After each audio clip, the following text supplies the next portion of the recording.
All right, thank you. All right, let's kick off this meeting. Good evening, everybody. Thank you for attending a Harrisburg City Council comprehensive plan discussion and a public meeting. I'm going to call this meeting to order at 6:02 p.m. And Chardon, if you could just give a roll call for council members present.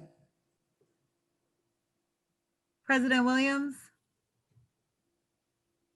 Councilwoman Bowers. Present. Councilwoman Green. Councilwoman Daniels. Here. Vice President Alott. Present.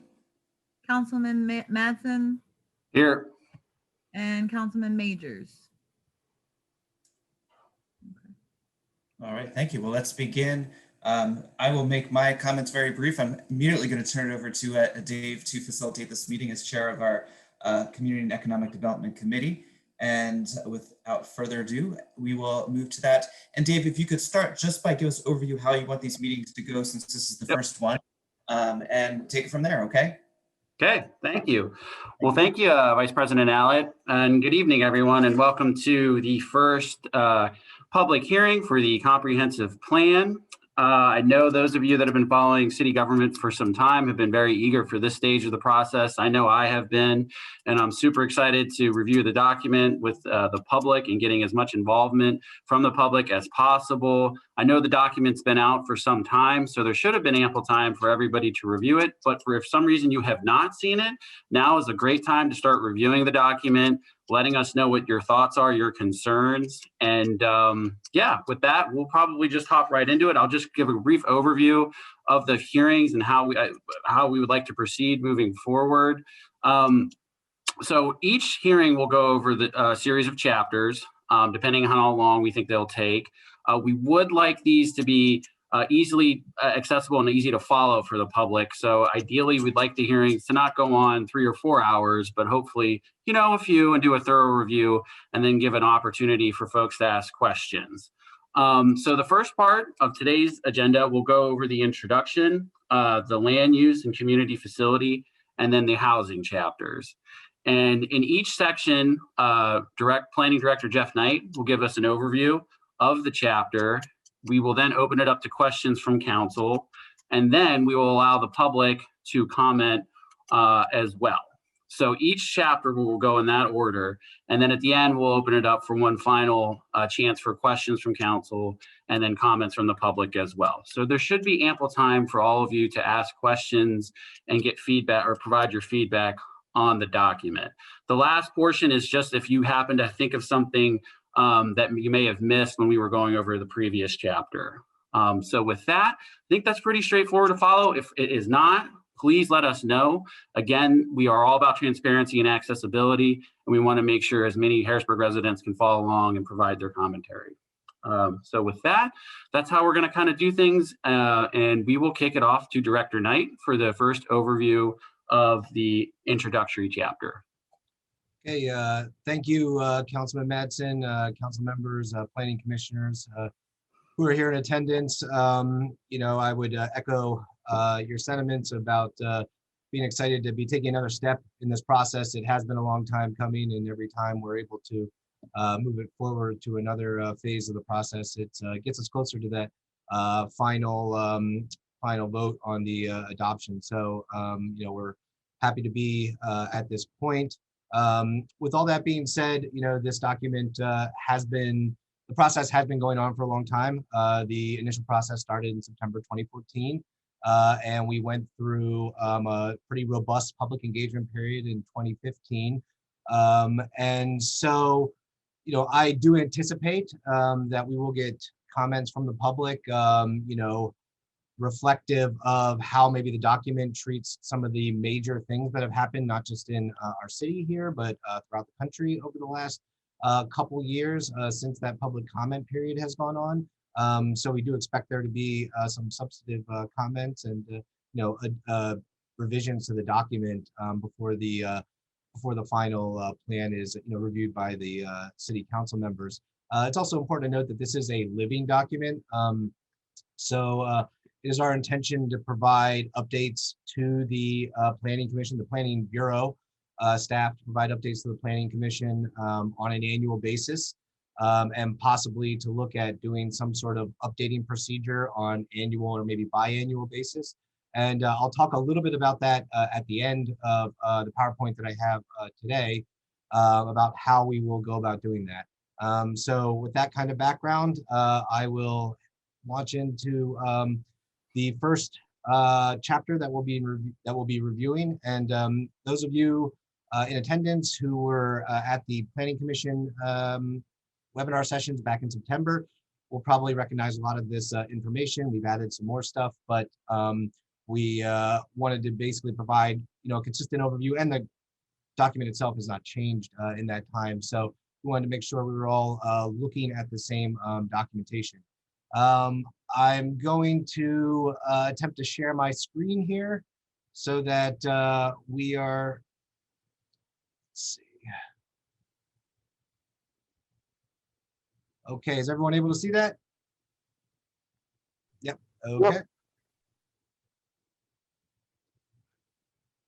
All right, so I don't know why it's in this weird slide format here, but I'll try and work from this. Jeff, if you click on hide presenter view, if you click on those, I think it's those three dots right there. 3 dots where? Oh, here?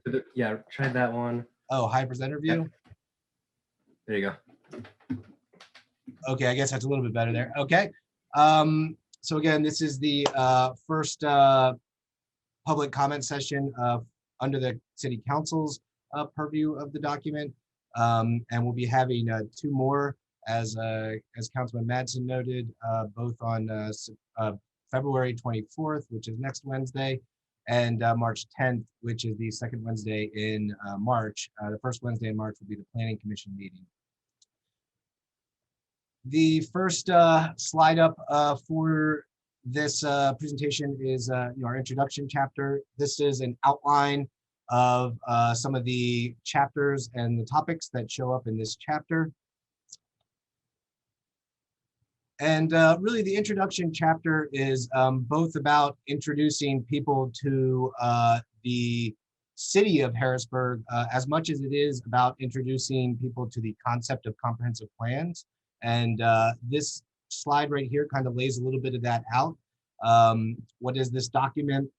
It provides a framework for these quantifying, guiding development, building on strengths, really helping to realize the community's vision that is expressed in the comprehensive plan. And why are we doing it? Our last plan was from dates to 1974, so that's 47 years. And the state MPC requires that every community have a comprehensive plan, whether that's adopted for themselves or they adopt the county comprehensive plan, which they're located. But without having this comprehensive plan, you get leads to issues such as incompatible development, overcrowding, congestion issues because you're not coordinating land use and transportation, for example, and then missed opportunities overall in attracting development or ensuring that the growth and development of the city is not helping all of the members of the community, be they individuals or businesses. As you can see on the right there, those are the general categories that are outlined in the municipality's planning code as to what each comprehensive plan should include. So you'll see a lot of, you'll see all of this stuff over the course of the 3 webinar sessions. And then here's the last section there about how it's going to be used. So it will guide future decisions about growth and policy development, as well as infrastructure investment, land use decisions, and then overall expressing the city's vision, not just out to the world, but really to ourselves as well, to each other.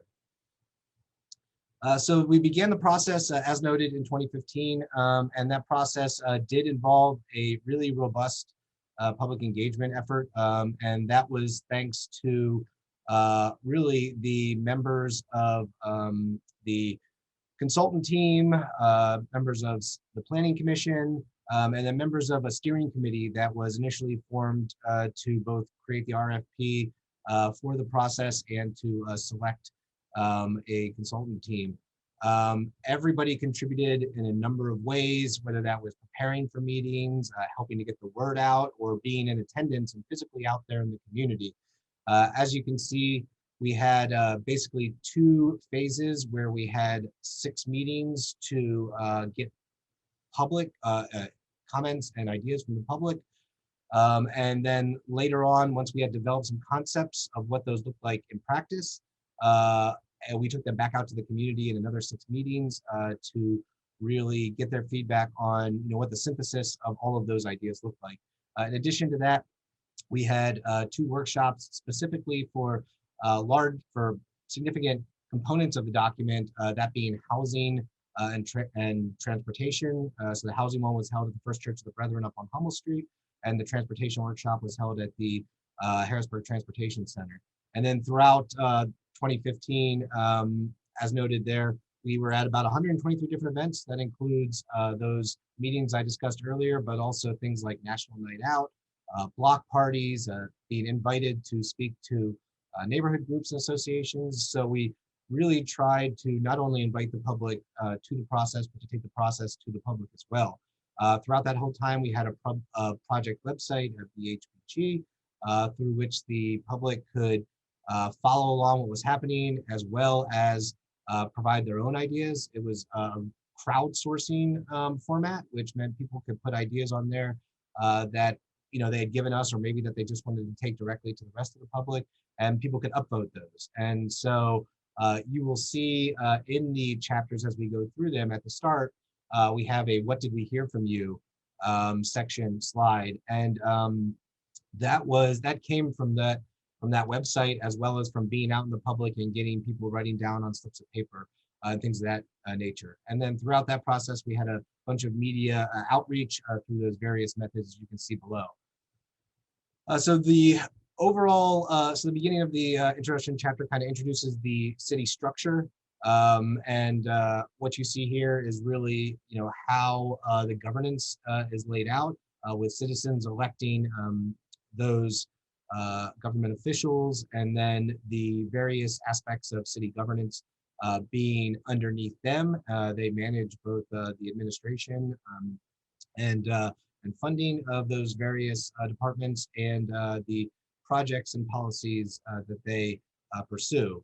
In addition to the governmental staff that you see there, we also have citizen boards, and we're lucky to have some of the members of our Planning Commission, for example, with us here tonight. And the Planning Commission was responsible for taking this process from start to finish, and providing the document that we're discussing here tonight. We also have members, the Zoning Hearing Board, or the Architectural Review Board, Human Relations Commission, Environmental Advisory Council, and these are just a few, but it kind of shows how the governance is laid out, and how people can participate in the process of government, which is a real core function of the comprehensive plan. In addition to that, we move into the community profile, and this talks a little bit about things like population, through our demographic characteristics, through household characteristics, things of that nature. And you can see some graphs here on this slide showing that our high point of population was almost 90,000 people in about 1950. And since then, there was a steep drop off, but we've really plateaued over the last several decades. And the 2020 census, which has still been delayed, so we aren't sure exactly when those figures are going to come out, but that will provide us with another data point there at the end, and it will kind of let us know whether we're starting to tick back upwards, or whether we're kind of maintaining our current numbers. In addition, you see racial and ethnic statistics over there, where you see a diversifying population, especially amongst a growing Hispanic and Latino population here in the city. And then in the bottom chart there, we have the household age income brackets, or not income brackets, age brackets. And as you can see there, we have a lot of growth in that kind of middle area between 20 and 34 and 55 and 74 years of age. So a lot of young adults and then older adults, and some like empty nesters being a large percentage of the population here in the city.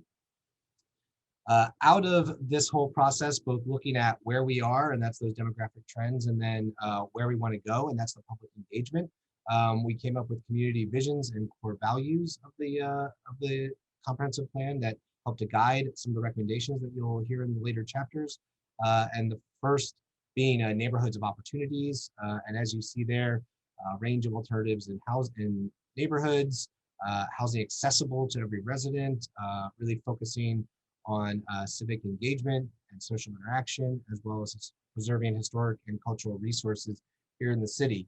In addition to that, making economic opportunity available to everyone. And while not really discussed here, one of the kind of current urban trends is the 15-minute city, which really embodies a lot of what you have there in neighborhoods of opportunity, where you have everything that you might need from work to play to services or retail within a 15-minute walk or bike ride of your home. And so that makes all of these things very accessible to the average citizen. In addition, there's a focus on a well-connected city. And one of the things we'll see here in the land use chapter, one of the recommendations, and later on in the mobility and access chapter, is really kind of bridging the east-west divide that's created by the railroad tracks, Paxton Creek, and Cameron Street, and really kind of sewing the city back together across those, whether it's through physical infrastructure like bridges or better social fabric. And then finally, a city of water and trees, and that's really a reference to a sustainable development future, but also it's a kind of callback to the past of to the city beautiful movement, which is right around the turn of the 19th century into the 20th century, where we were creating a lot of civic improvements, where we got a lot of our parks, and it's really formed the basis for a lot of the recreational and cultural assets that we have now. And so it's something we want to look back to and return back to as we think about how to grow in a sustainable manner in the future. So going forward through the rest of this document, here are the various chapters that you see on the left. And this is the order that they are in the document itself. It's not necessarily the order we're going to address them in these webinars, only because some of them are a little heavier than others. And so we wanted to make sure there was a good spacing of the various different chapters. And then within each chapter, you'll see those components on the right, having the background section that talks a little bit about what's there now, trends, and that's both trends kind of locally as well as nationally and in the planning field, like for example, electronic vehicles or autonomous vehicles, or again that 15-minute city reference. And then we go to key issues, and that kind of identifies opportunities and maybe challenges that the city is currently facing that we then hope to address through the final three components, which is the goals that are the overarching way to reach the vision, the objectives, those are specific components of each goal, and then the action items, and those are the individual things that you'll see that will become policies, programs, and projects out there in the community. So with that's the end of the introduction chapter, and I will turn it over to Councilman Madsen. Thank you, Mr. Knight. This was very good. So for this portion, I actually didn't want to take up too much time of the meeting on this. I thought it did give a good overview of the document when I read the introductory section. But I do think this is probably one of the more important parts, just because if I were to read this document and didn't have a lot of time, I would just shoot the introductory section and look at the executive summary to get an overall overview of the document, to get that quick snapshot. And if I wanted to look at something more substantive, I would just go to that chapter. So I think a lot of people are going to read this portion. I think this is going to be the most read portion of the document. So I want to make sure that it's clear, people can understand it, and that they can get a good overview of the document without getting too much into the weeds. For me, it by and large does that, but I will, there might be some different interpretations from my colleagues. So I will go ahead and let them provide their feedback, and then we'll open it up to the public. And then we'll start as if we were on the dais. So I will start with Councilwoman Bowers. Thank you. Good evening, everyone. I don't have any questions. I did participate in the September workshop, so I think I'm a little familiar with what I might see tonight. But in reference to the introductory chapter, I don't have any questions. I am really interested in hearing the public's feedback. Thank you. Vice President Allett. I don't have any questions on this particular section, obviously, for it being the intro. So I will reserve questions for later sections. Very good. Councilman Majors? Thought I saw him. Yeah, I'm here. Sorry, I had to step Okay. away. Okay, you're good. Need me to come back to you? Yes. Okay. Councilwoman Daniels? Sure. So, Mr. Knight, just wanted you to back up a little bit and just kind of for our audience, give us a little bit of a background of what a comprehensive plan is, why we do it, what is the process that it has experienced so far, and then what the role of council in the comprehensive plan process is, so that folks have a good understanding of what the involvement is at this point. Sure. So, it's important to have a comprehensive plan to make sure that kind of everybody's rowing in the same direction in terms of both what our public policies and investments are, but also what private investment does here in the city. So that, if we're saying we want to focus on the Cameron Street corridor as an example, we're making sure that if we want the private sector to invest there, we're making the infrastructure investments as a public entity that make those happen, or the regulatory changes that encourage the type of growth that we want there. So the comprehensive plan is meant to do that through the various chapters, and then the integration and implementation chapter at the end. Really the foundation, of course, is again, that public vision. So it's, what does the public want to see? If the public wants to see more commercial areas throughout the community, all right, what do we as the government need to do as far as our zoning code updates, or as far as maybe economic policies we might adopt? So that's why it's important to have this, so we have one point of reference to go to. And it's not just, hey, we're asking this person, or we're hearing something different from over here.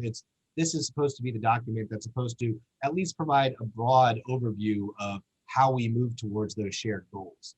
And so with respect to the process, as I noted, we were going through the public engagement session, a section of the process through 2015 pretty much. Then into 2016, we were doing some document development.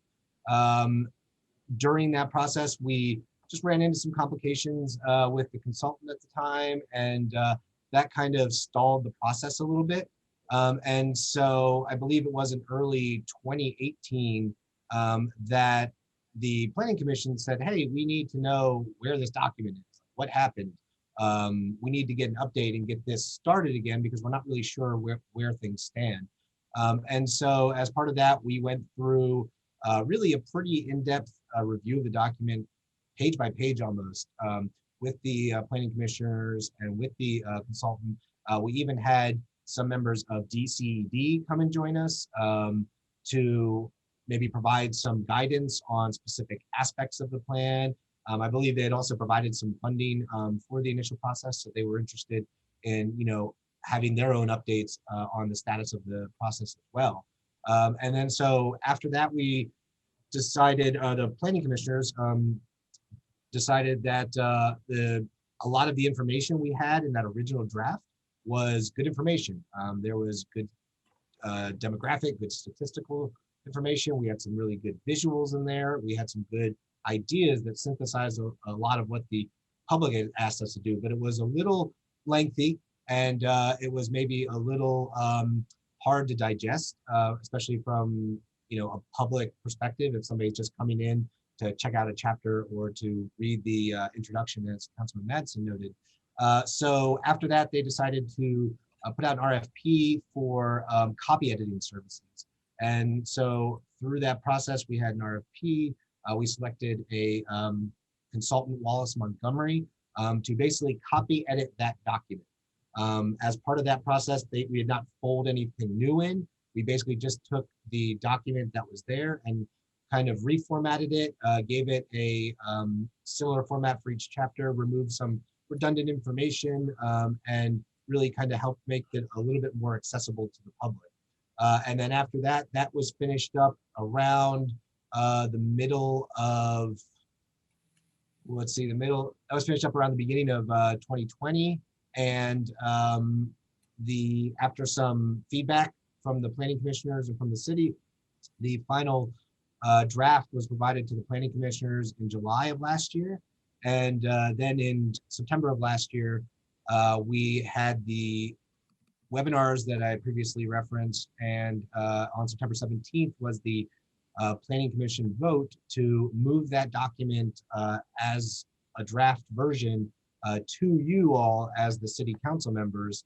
And that vote and the presentation to city council began the MPC mandated 45-day public comment period. Now, it was, I think we gave a presentation to city council on October 20th, even though it was on the website from about September 10th or so. So we're well past 45 days. That is just a mandated minimum by the MPC. It's by no means what we were going for. And of course, council decided that they wanted to make sure there was a lot of time for the public to catch up to the process and read through the document. And that's what kind of led us to where we are today, as far as having another round of public comment through these webinar sessions, and reintroducing the document a bit to the public as well. And so right now, city council's role in this process is to take in the feedback and the comments from the public that have come in either before that formal presentation on October 20th or since. And there have been some comments submitted to a comprehensive plan website, or sorry, comprehensive plan email address, and then fold in the comments we get at these webinar sessions as well. And then afterwards to have a public hearing. And at that public hearing, they'll consider both the document that Planning Commission delivered to you guys, as well as the comments that came in from the public. And then it will be up to City Council to decide which of those comments are folded into the document and how. And then there will probably be one last round of revisions to incorporate those comments into a final document that Council will then take a formal vote on. Thank you. And given the time frame of the comprehensive plan, are there any particular sources of data where you have concerns that maybe they might at this point be too old, or they need to be looked at more closely, that you would encourage us to come over more thoroughly as we go through the comprehensive plan?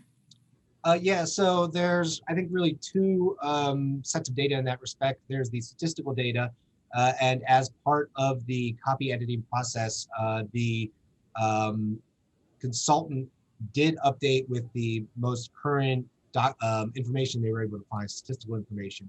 I don't think there was a lot of difference between what they had seen from before and numbers wise and what they were able to update.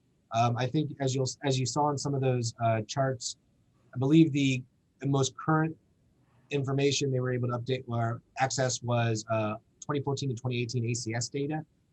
And so maybe if we looked at it now, you'd be able to get like 2015 to 2019, or depending on when the 2020 census data comes out and how granular it is, we may be able to use some of that too in a final one. The other kind of data set would be people's preference. So, 6 years is a long time, even 5 years is a long time. And certainly there are new people, people that have moved into the city, people that have moved out. And obviously there have been some major changes, as noted, like across, this country, where we're re-looking at how we structure our communities, whether it's social and racial equity, whether it's climate change, whether it's public health, whether it's economic development. And so I certainly think that those things will impact the kind of ideas that the public will want to see in this document. And I think that's, as I was looking over the plan, that was one of the things that struck me because of COVID and remote working now. A lot of mid-sized cities, because housing is more affordable in them, are much more appealing to a lot of people all over the country, right? So that really changes, if employers continue to allow this level of remote working, right, our city becomes the value portion of the city is grander than it was when the planning process began. So, okay. So I think that's it for me. Okay, thank you. Council Majors? Yes, no, I think Councilwoman Daniels hit many of the things that I was going to, questions that I was going to raise regarding timing. But I think Jeff laid it out pretty clear that, that we're going to, I don't know, just from the beginning of this and having some of the data sets that'll probably need to be updated, as well as just some of the community conversations needs to be, I think, updated on this whole situation. So I'm hoping we continue to take our time through this in an effort to ensure that we're capturing everything, but not slowing it down enough where, because again, we're seeing a lot of development happening in Harrisburg. So trying to ensure that we are hitting what the community's needs and wants are in this plan is going to be very crucial. Absolutely. And threading that needle is going to be much easier said than done, but we will have to try. Before we open it up to the public on the introductory section, I wanted to let the planning commissioners have an opportunity to make any comments if they had any.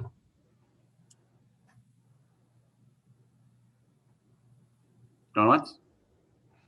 Okay. All right, we will open it up to comments from the public. I guess, bear with me. If you could raise your hand if you'd like to make a comment. Yeah, I was gonna just say, Dave, if you just want to let the public know that if they would like to participate or make a comment, if they could please just press the hand button, raise hand button on the participation little channel here. And Dave, I don't know if you want to note that this would be comments on the introduction or maybe what we just discussed there. We'll have comments sections for housing and land use. Yes. Sorry, I thought I said that in the beginning, but just so everyone's on the same page, the comments now are for the introductory portion or introductory chapter. We will allow the public to comment for the land use and housing after we review those chapters. So this is on the introductory portion. I still do see one hand raised. So, Shardan, do we just unmute them or how do we let? Yes, we do. I'm sorry. I don't see the hand that's raised. I apologize that I'm not seeing it in here. I see Miss Loretta Barbie Dare. Yeah, that's weird because I don't see her name on my end. Yeah. It looks like I think you're unmuted, Miss Loretta, and you could unmute on. Oh, here we go. Here we go. Sorry. Don't. I'm unmuted. Don't touch it. Here we go. I saw that pop up before and I hit it and I think you hit it again, but that's okay.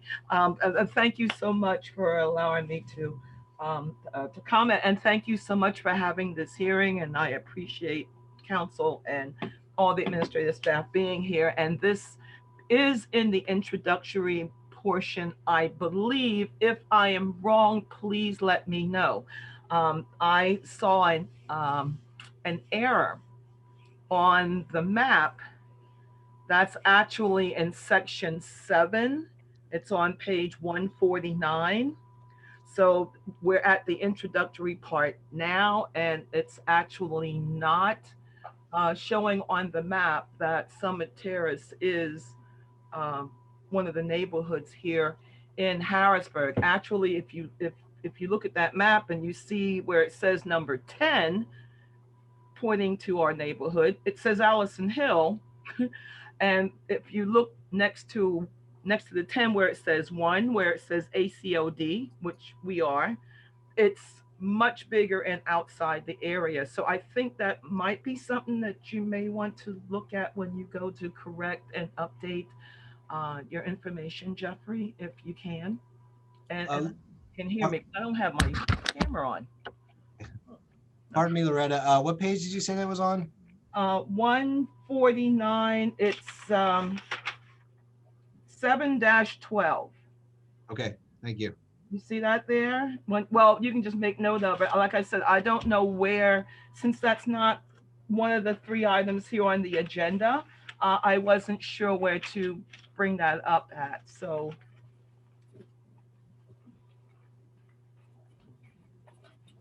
yep, and like I said, once you get to that map and you're looking at it, where number 10 is actually Summit Terrace, in the legend it says Allison Hill. Okay. Okay, you see it there? Yep. And now you see where number 1 is, where it says ACOD. That's supposed to be us. It's way out there.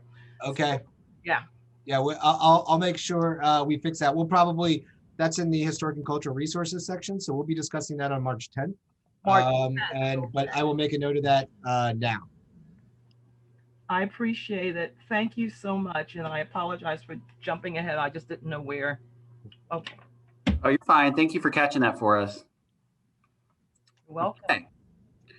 Okay. Was there any other comments from the public on the introductory portion or chapter?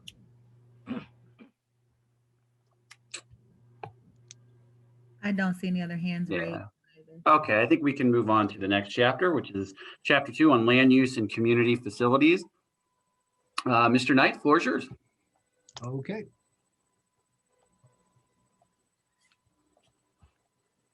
So is everybody able to see that? They have my the. No, not yet. Okay.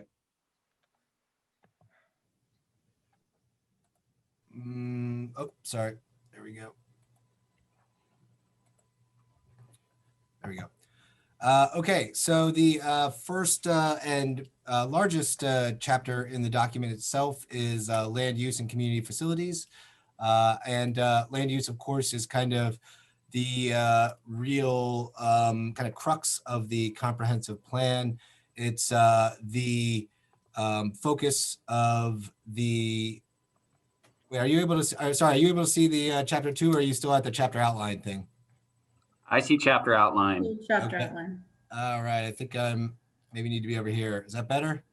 Mm-mm. No. No. Okay, there we go. There, yeah. Sorry. So yeah, as I was saying, the land use chapter is really kind of the underpinnings of everything. It underpins housing, parks and recreation, transportation, because land use and transportation are intricately linked.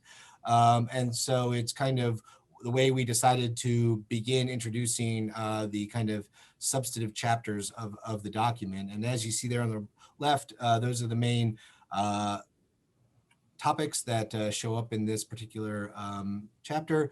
And usually it's kind of public facilities or governmental facilities as a topic, but we really wanted to kind of expand that to things like food and medical and really educational things. So we decided to kind of create a more all-encompassing category, which is why that's community facilities and not just government facilities. As you can see here, this is the page I was talking about that really highlights the major topics that we got during the public engagement session, both through the BHPG website and through our engagement directly with the public out in the community, which, God, I would really love to be out there again. Like, it's seems really weird saying that now, but after last year, it'd be great to be seeing everybody out again and talking about this. So here are really kind of all the items that fell under the land use and community facilities aspects. You see a lot of grocery stores, blight control, repurposing existing assets in the community, working on the types of services we offer out there, healthy grocery stores, strengthening community ties. So this was really a broad chapter where a lot of different aspects and overarching aspects were kind of rolled into one. So this chapter begins with a little bit of a history about the city of Harrisburg, as far as how we grew. You see 1791, that was the original borough, and you see those dates for growth out to the north and south, and then eventually growth to the east. This gives us a little bit of background as to, why the city grew like it did and why the city looks like it did, because different neighborhoods grew in different times, and we kind of followed along the river for a little while and then went inland as different things like railroads contributed to the transportation and economic fabric of the city. This is a map of kind of broad categories of land use that are currently here in the city. You'll see a lot of that yellow, which is residential. We're I think, a very residential community. I believe something like 70% of our land area right now is zoned as residential. So that kind of impacts a lot of the built environment we see around us, as well as maybe the opportunities for growth and for changing that, whether that's bringing in new parks or whether that's bringing in new businesses and opportunities for economic opportunities for residents.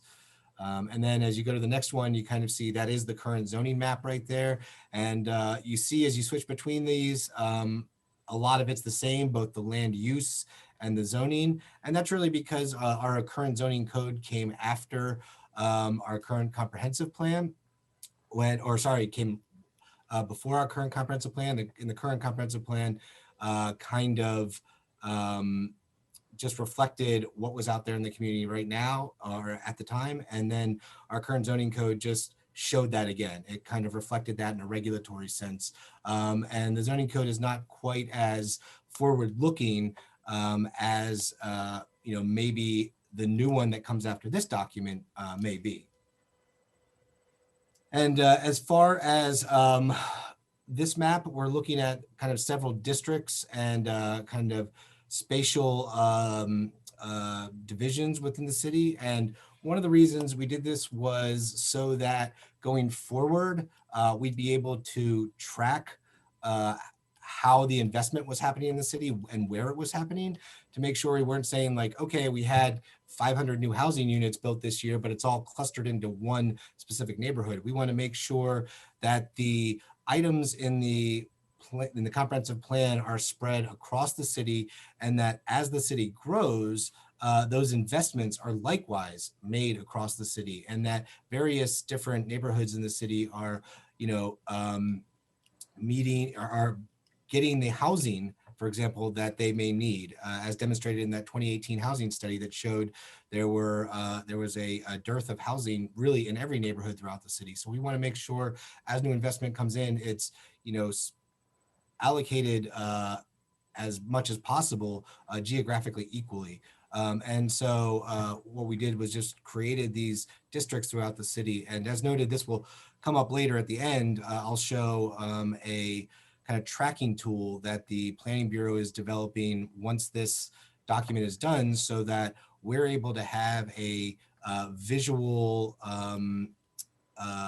kind of resource to show, okay, well, there goes the lights, visual resource to show what is happening, and to make sure that the public is able to, make sure we're doing what the comprehensive plan says we're supposed to be doing.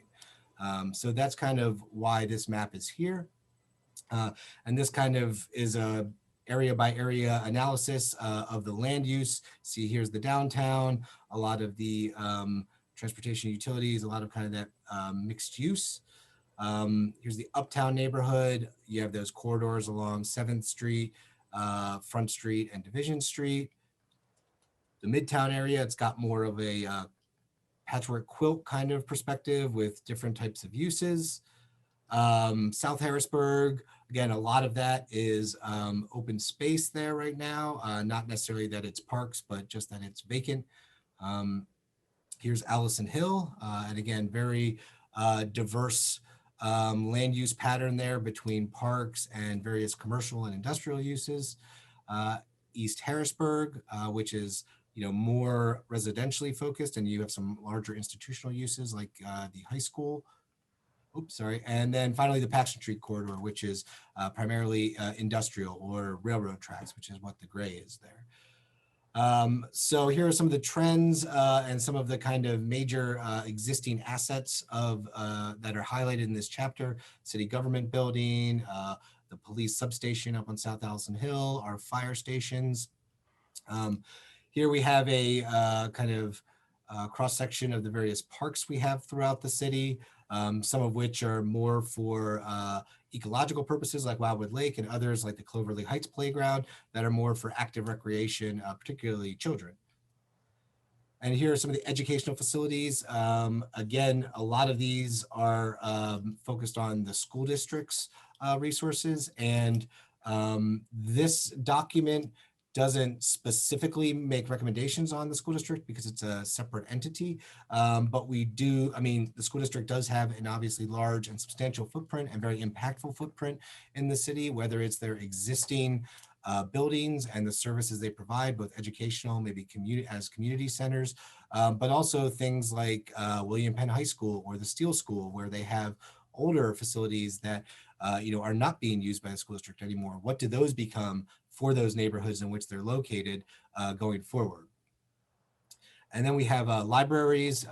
This is managed by the Dauphin County Library System, the 3 that we have here in the city. And then of course, as the state capital, we're lucky enough to have the great resource of the Pennsylvania State Library there as well. And then there on the right, you see the medical services, both UPMC Pinnacle, the downtown facility, Hamilton Health Center in Allison Hill neighborhood, and then the River Rescue and emergency services. And here we see kind of some of the last aspects of the community facilities, senior services. There are a diverse array of those, and they serve a diverse array of populations. And then on the right, we have the Broad Street Market. As far as our existing food facility, we of course have the giant out in East Harrisburg, and but there are definitely large sections of the city that really have a need for more fresh and healthy food and affordable food options. And that's again working towards that kind of 15-minute city goal, and making sure that everybody has access to these kind of close to where they live. So here's a list of the key issues that are identified in this chapter. See some incompatible developments along the riverfront, and that kind of, I think, addresses how we we used to have a lot of older homes, and some of those have been bulldozed. Some of those, such as the manor on front, were saved from the bulldozer. Others have been converted to institutional uses or commercial uses.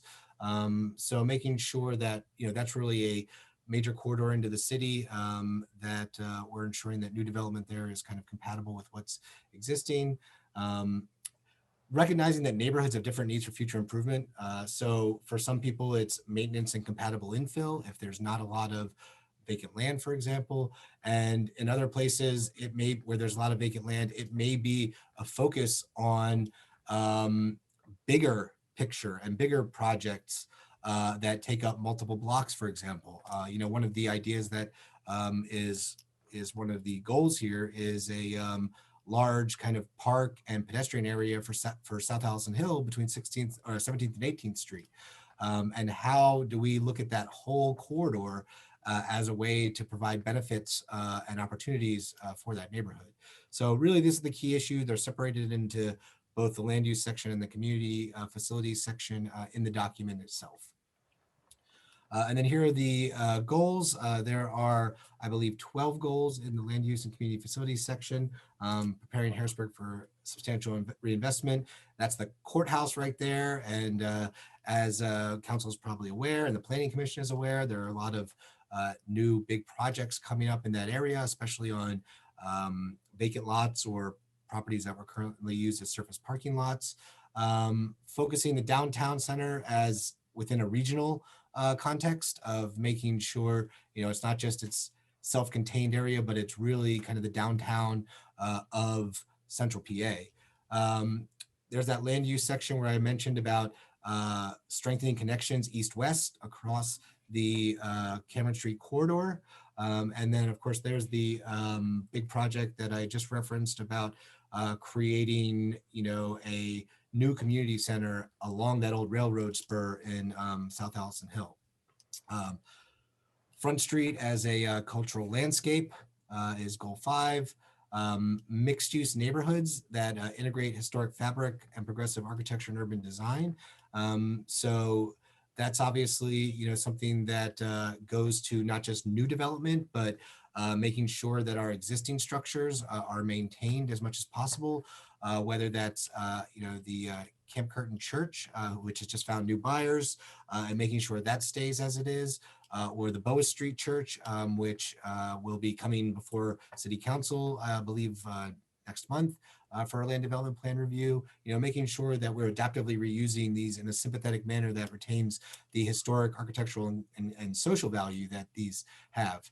As I noted, the next step after this document is adopted by City Council will be the development of a zoning code.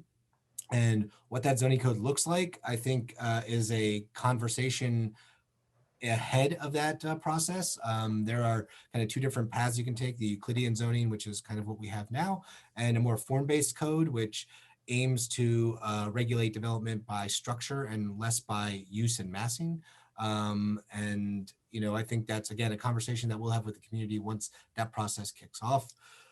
Providing access to government facilities and enhancing their impact. So making sure that these aren't really just standalone facilities that, for example, a library you just don't go to as a library, but maybe you're able to have career counseling in those types of things. Or maybe it's, possibly a shelter during a really cold snap or something like that for people who are without homes. And, a focus on making sure that not only the community facilities that we have now, but the ones we develop in the future are able to function in multiple ways. And then here are the last 4 of the goals of the chapter. The upgrading essential community facilities. I know council's heard a lot about that and investments that we've had to make to not only ensure the security of the building envelope, whether it's replacing the roof here on this building, but trying to invest in making this a true community center for the public, and not just something that where government happens, but really something that is a resource that grows beyond those kind of strict definitions. Providing access to healthcare and medical facilities for all city residents. We're really lucky to have Hamilton Health Center up in South Allison Hill. They're a major draw, regionally. But we always are trying to look at how do we improve the health of the community, and that's one of the major ways is through regular visits to doctors or dentists, and how do we do those kinds of things, and how do we improve the public health through this document. Optimizing the use of public school facilities as integrated components into community life, and again, I kind of referenced 2 of those things earlier with the Steele School and William Penn High School. We want to make sure that, for example, the Steele School doesn't go the way of the Woodward School, which had to be demolished just because it deteriorated too far. I mean, these are buildings that, have value to the community, not just in the walls, but in what happened within them. And so if we're able to reuse these in a way, and adaptively reuse these in a way that best retains the overall structure, that's something that this plan is really striving to do, is to retain that value to the community. And of course, as the sustainable movement says, the greenest building is one that's already built. So if we're able to use what we already have to bring in new housing units or new economic opportunities, that would be great. And then finally, the increasing community access to fresh, healthy, and affordable food for all residents. And that kind of ties in to that land use goal number 4, which is the kind of park in South Allison Hill, or the community space in South Allison Hill. A couple of years ago, the HRA ran a community, an EPA Brownfields grant planning program. And one of the things that came out of that was a food hub in the old Coca-Cola building. And they have great renderings as part of that document and some really cool stuff. And, we need to find somebody who's willing to do that or find the resources to do that. But, that's one of the things that the comprehensive plan is meant to do. Once we identify that as a goal, we can start going after resources, going after grants, going after funds, or helping to guide private investment that happens in that corridor in a way that achieves those goals. So with that, that is the last slide for the land use and community facilities chapter, and I will take questions or questions from city council members. Sorry. Yeah. Did any of the planning directors have anything to add to Mr. Knight's presentation? Okay. All right, I'll start with my questions.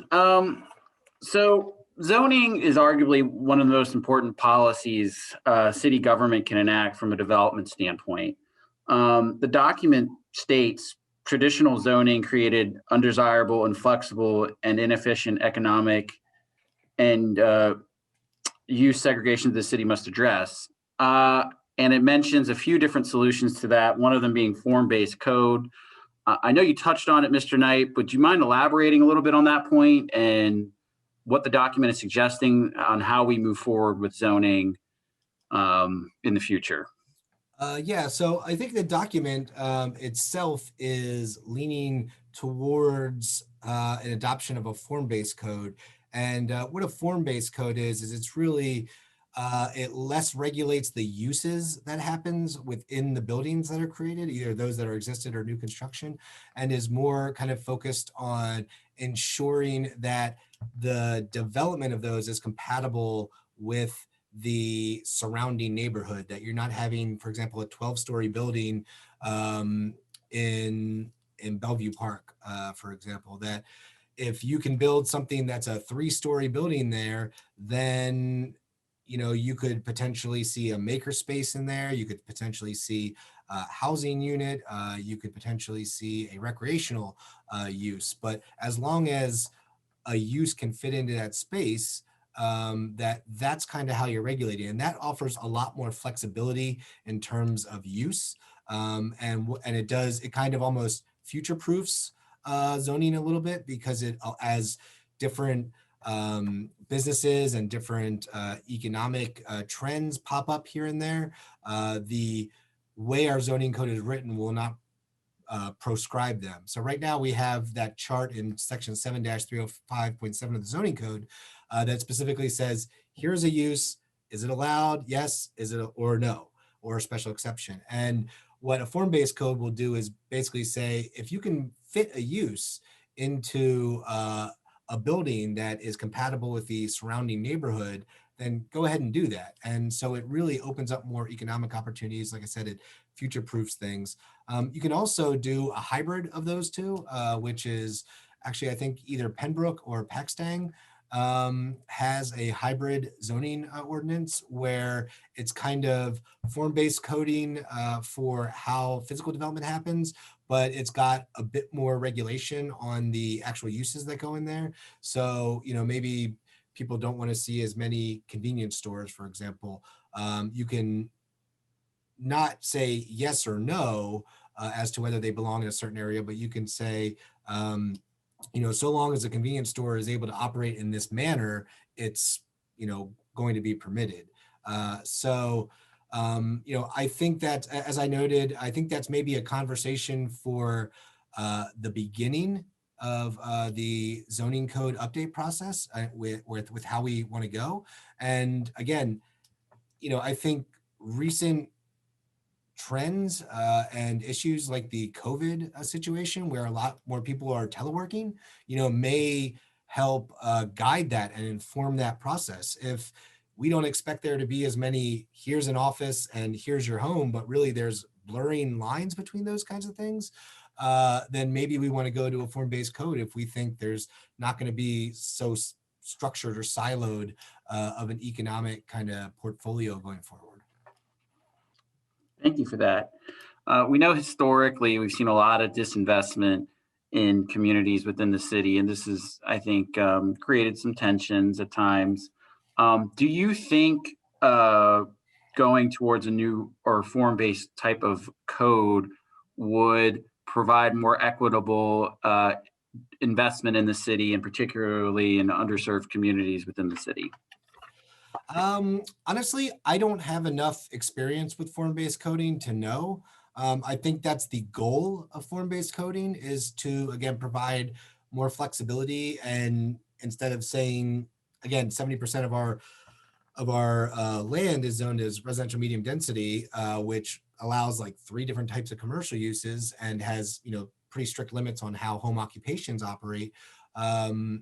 If we open that up and liberalize that a little, whether we do that through the current zoning structure or through a form-based code, it's going to give people more options, as far as, both property owners with what they can do with their property, but also residents, by saying, like, I can start a business in my house now and not have to, worry about getting shut down. And so I think the form-based coding is meaning to do that. And I think it's definitely something that, if this gets adopted and included in the plan, will be something we'll do a bit more research into to better understand the differences. Thank you for that. So in this chapter, part that makes it a little leery is that I feel like it doesn't necessarily clearly divide between what something that is a public or something that the city government can do something about versus what's something that's private sector driven, and then something that is really the school district's purview. For example, we know that a lot of sections of the city are food deserts. It's something the public would like city government to address, but I don't know that we always necessarily as city government have the tools to do it. We can't necessarily budget for addressing food deserts in our budgets. I know we can get a little creative perhaps with CDBG or HUD dollars and allocating those to some nonprofits that address that issue. But outside of that, it's a difficult problem to fix, and largely is a sort of private sector driven or through nonprofits. And I guess my question is there a way that we could clearly kind of make it in the document that there's these differences, that while we can encourage more fresh produce in our neighborhoods, we can even maybe look at some creative labeling to encourage it. But however, city government may not necessarily have the tools equipped to solve that problem. So I think it's good for the document overall to be over aspirational, perhaps. I would hope that this document is written in such a way as we actually don't achieve everything in 10 years, because it's so progressive and so forward looking, that we haven't limited our imaginations to the things we can achieve, but maybe what we don't know we can achieve even in 5 years or so. But I think for things like that, I think a good place for that to be outlined is in the integration and implementation chapter, where you're talking about how these different things like housing and transportation both come together and support one another, become mutually reinforcing, but also into how this stuff is laid out. What is a physical investment and what is a policy choice? Like, obviously policy choices we can enact relatively quickly, so those will be short-term goals of the plan, and we'll try and hit those sooner. Something like the Paxton Creek Greenway, for example, I think that was projected back when PennDOT finished that study at like $88 million. That maybe that's a $100 million project today. That's 2 years worth of full budget, here in the city. So, that's something that's going to be a 10 or 15 year project. And so I think we want to look at things both in terms of how easy they are to accomplish and therefore where they fall on that timeline, but how much of a role the government has in direct investment, as you noted, maybe giving grants or something like that, and how much and what our role is in something like regulatory structure, like maybe working to incorporate more food provision, like types of like food halls and things like that throughout the zoning code and allowing those in more places, or working at the state level even to make sure our state regulations allow for things that show up in our comprehensive plan. For example, right now the state regulations technically don't allow you to do parking protected bike lanes anywhere other than like Philadelphia, because the cars have to be parked within 12 inches of the curb. They're working on a change to that at the state level, but that I don't even know how many projects that's stymied because you can't do that. So I think it's, looking at things both, how do we address some of these things that maybe we're only on the periphery of, and when do we address these things? And again, that would happen in that last integration and implementation chapter. Understood. Thank you. One last comment question. It says, one of the goals is to prepare Harrisburg for a period of substantial reinvestment. Councilwoman Daniels highlighted in her comments, I believe accurately, that we could see a lot of interest given the changes with COVID.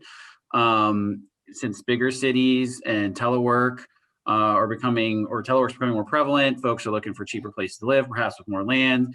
Given where Harrisburg is located geographically, you could see folks from Baltimore, New York, New Jersey coming here, and Harrisburg being an attractive place to relocate. How do you want to talk a little bit more about that prepared, what the document states on being prepared for that? And then again, kind of touching on how do we do this in an equitable way so that communities that have been left behind or groups that have been left behind don't find themselves left behind again during this reinvestment stage? Yeah, I think, to ensure it's done in an equitable way, I think an interesting thing that is not really addressed in this plan, that's kind of on the horizon now, is the potential federal raising of the minimum wage to $15. Right now, I think we're at the federal minimum, which is $7.24 here in the state of Pennsylvania. And if we double that, well, more than double that, to $15 an hour, then more people will have money to afford, hopefully, a greater range of housing options. So hopefully that helps people to stay in their communities. That helps people to maybe work their way up from, a one-bedroom apartment unit to a row house to maybe a detached home, if they'd like. And so I think in a lot of ways, the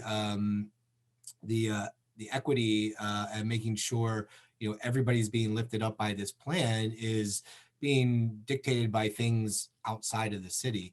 But the way we want this plan to, help to further those goals is to, one, make sure we're getting development throughout the city so that it's not concentrated in one place, that it's hopefully spread evenly, to make sure that, we're making our goals to developers very clear. I know this is something we kind of discussed about at last night's city council meeting, for example, of, how do we advocate for and get the city's policies into new development projects when our saldo might be really old. So maybe it's talking about updating our subdivision and land development ordinance so that city council or planning commission or whatever have more ways of saying, we want to see not just single room dwellings, but we want to see 2 and 3 bedrooms. So that makes more housing affordable for families, or making sure that we're not converting all of our row houses that right now could, house families into smaller apartment units, or even demolishing them altogether because of disinvestment and blight.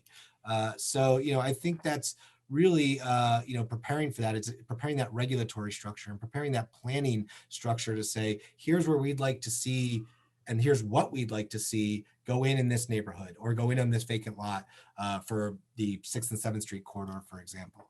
So, I think that's really kind of one of the goals here, is to make sure that we're prepared, our regulations and policies are prepared. It's not just having a document and having an idea of what we want, but actually having the means to enforce that. Thank you for that. One last comment based off your comments is you mentioned some federal policies, for example, the $15 minimum wage. We do have a lobbyist on retainer with the city that could advocate for certain policies at the state level. We are part of the Pennsylvania Municipal League and the National League of Cities. Should we write in the document perhaps that there should be some things that we as elected officials try to advocate for as we have discussions with legislatures at the federal and state level? Is that something you think we should perhaps put in the document that to encourage elected officials at the city government level to advocate for these certain policies? Well, I think it's less important what I want to see in the document and more important what the public wants to see. And I think that the public would absolutely, wholeheartedly support something like that. Having, again, the federal minimum wage hasn't been changed since '93, I want to say. So it's been a generation. And, certainly what we're seeing the results of that, across the country where you're seeing more housing insecurity, cost burdened homes and stuff. And so it's really the way to close that gap is to, lift up that floor. I think that's absolutely, something that from a personal perspective, I think that's absolutely something that, we should be arguing for the betterment of our residents. All right, that's it for me. I will give it to my colleagues now, and I will start with, if we were on the dais, Councilwoman Daniels.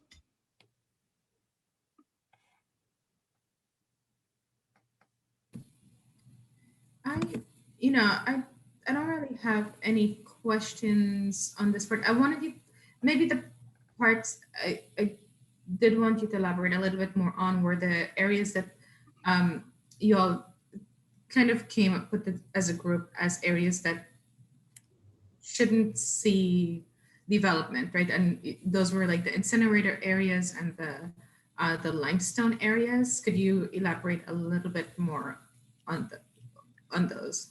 Yeah, I think there are, so you have both, for example, in that area, you have both geologic with limestone areas. As the council knows, we demolished a couple blocks of South 14th Street there, or maybe a block of South 14th Street due to sinkholes forming. And really karst limestone runs beneath most of South Harrisburg, south of 83. And so as we develop, maybe it's not, we don't allow any development there, but our construction regulations and guidelines and building codes have to take that into account.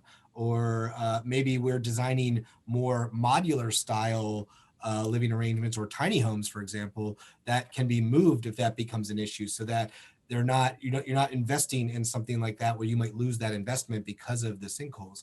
And of course, being down there in South Harrisburg too is an environmental justice issue, being near the not even near the incinerator, but between the incinerator and Interstate 83, which of course is being expanded by PennDOT, and something that Planning Bureau feels strongly should not be done to the extent they're doing, because it's only going to exacerbate that issue.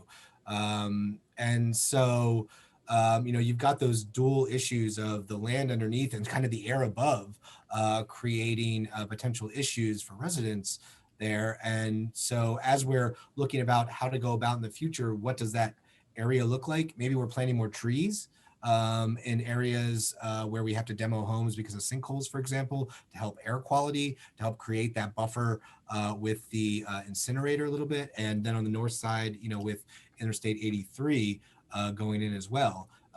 Other areas where it becomes an issue are like floodplains, which are also kind of prevalent down there in South Harrisburg along the Cameron Street corridor.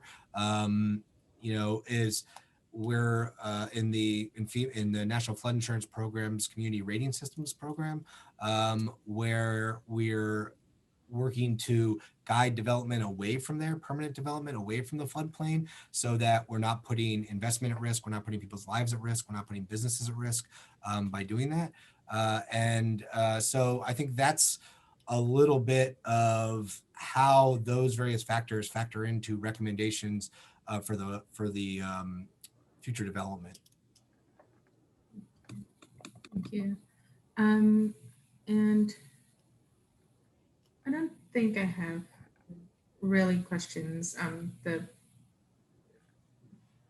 plan is pretty clear. And I do, kind of echo your sentiment about having a document that's more aspirational than,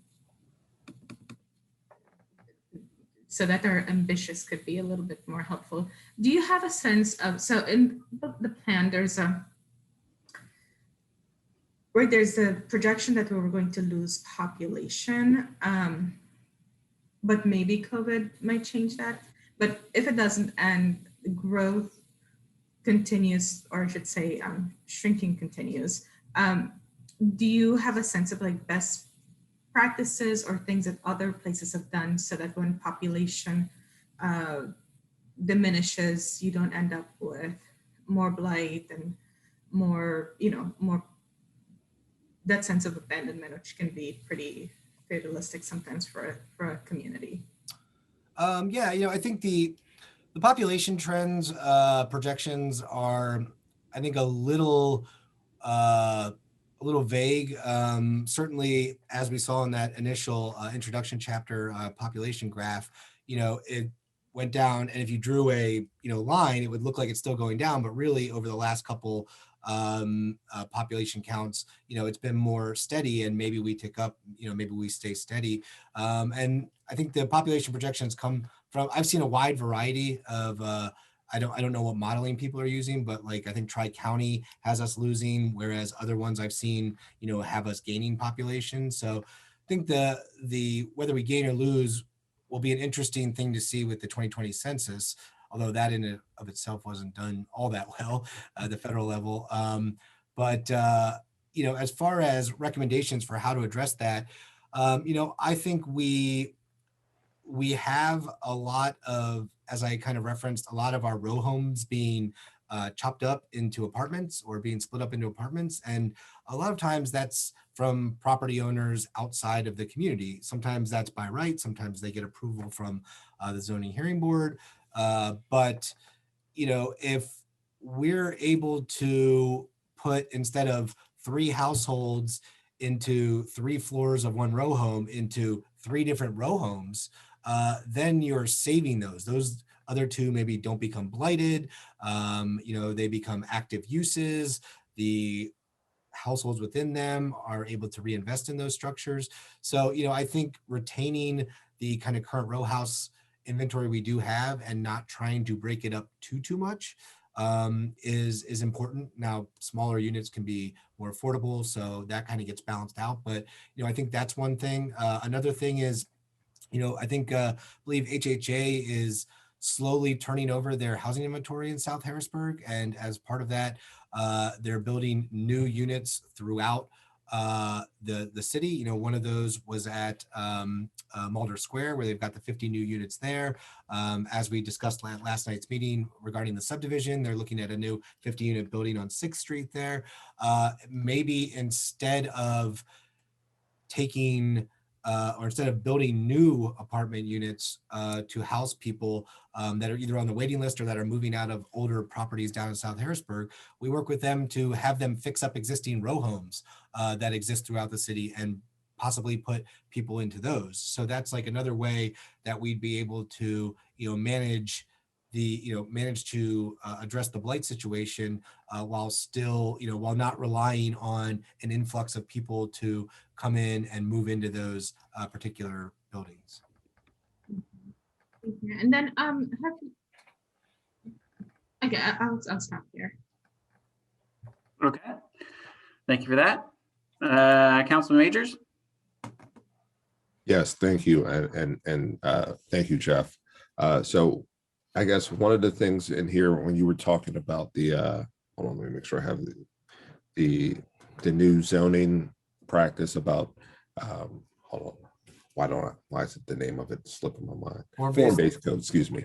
Yeah, it mentions in here that, it's saying that we should adopt it versus, I think that as an objective seems a little bit, it's sort of, trying to direct us what to do rather than, even to your point, that there's still something that, you're learning a little bit more about. So I think, softening the language around that could be something that we should explore. And then in terms of floodplain management, what are we currently doing to to deal with either some of the floodplain risks that certain neighborhoods do have, as well as we were talking about earlier about South Harrisburg. Are we looking at, it says we want to discourage development in those areas, but are we looking at maybe finding, sensible uses in those areas? Green areas that have to be green space in perpetuity could, as you mentioned already, serve as areas to, maybe, put some additional trees to try and deal with some of the environmental justice issues that we, face in the city. So I think, from with regards to regards to the floodplain, we can approach this both as a capital project, which is that Paxton Creek dechannelization concept that arose out of PennDOT's TOD study, Transit-Oriented Development Study, around the transportation center. They realized that those parking lots to the east of the railroad track are ideal for new development because they are close to the transportation center, but they're all in a floodplain. And so what came out of that was a proposal to de-channel and widen the creek bed. And what that does is it allows more of the floodwaters to be within the creek channel, the stream channel, and not flow up and out over the land. And what that project would do, as designed by PennDOT, at least in theory, I believe the U.S. Army Corps of Engineers is still reviewing the hydraulic calculations on what will actually change, is it will remove something like half of the properties from the floodplain that are already in there in the Cameron Street corridor, and it will lessen the impact of future flood events on the properties that will remain there. So we can actually open up a lot of land for development like housing, which FEMA does not allow to be built like below the base flood elevation. Right. We can actually open up a lot more land in that corridor for development by doing this capital intensive project. Other things we can do, again, are participate in FEMA's community rating systems program, where in exchange for regulating our floodplains in excess of FEMA's minimum standards by requiring things like freeboard, which is requiring structures to be elevated 18 inches above what the flood elevation is. Owners of property in the floodplain do get flood insurance. So right now we're level 7 community, so we get 15% on flood insurance. So that makes homes a little bit more affordable by making the flood insurance a little bit more affordable. The other thing we can do is, for example, for some place like Shipoke, where after 72, they elevated a lot of those structures where there's a parking space below, and then the structure is above. Going forward, we can mandate that in new construction in the floodplain for properties that will still remain in the floodplain, whether that's Uptown Harrisburg, Shipoke, Cameron Street corridor. We can mandate that kind of construction through either our floodplain regulations or our building code regulations. I don't think ours go quite that far right now, but we can make those kinds of changes to enable context sensitive development in those areas, so that those don't just become, areas you just cross a big X on and just say, we're not developing there. Right. Yeah, no, absolutely. I think,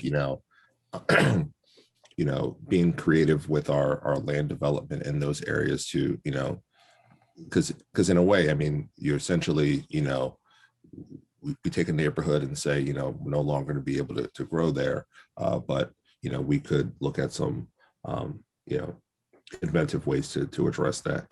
Another thing that you mentioned during this that I think we should continue to explore is I'm sorry, I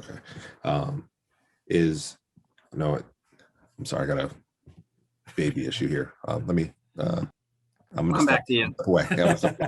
Yeah, understood. All right, Vice President Allett. Thanks.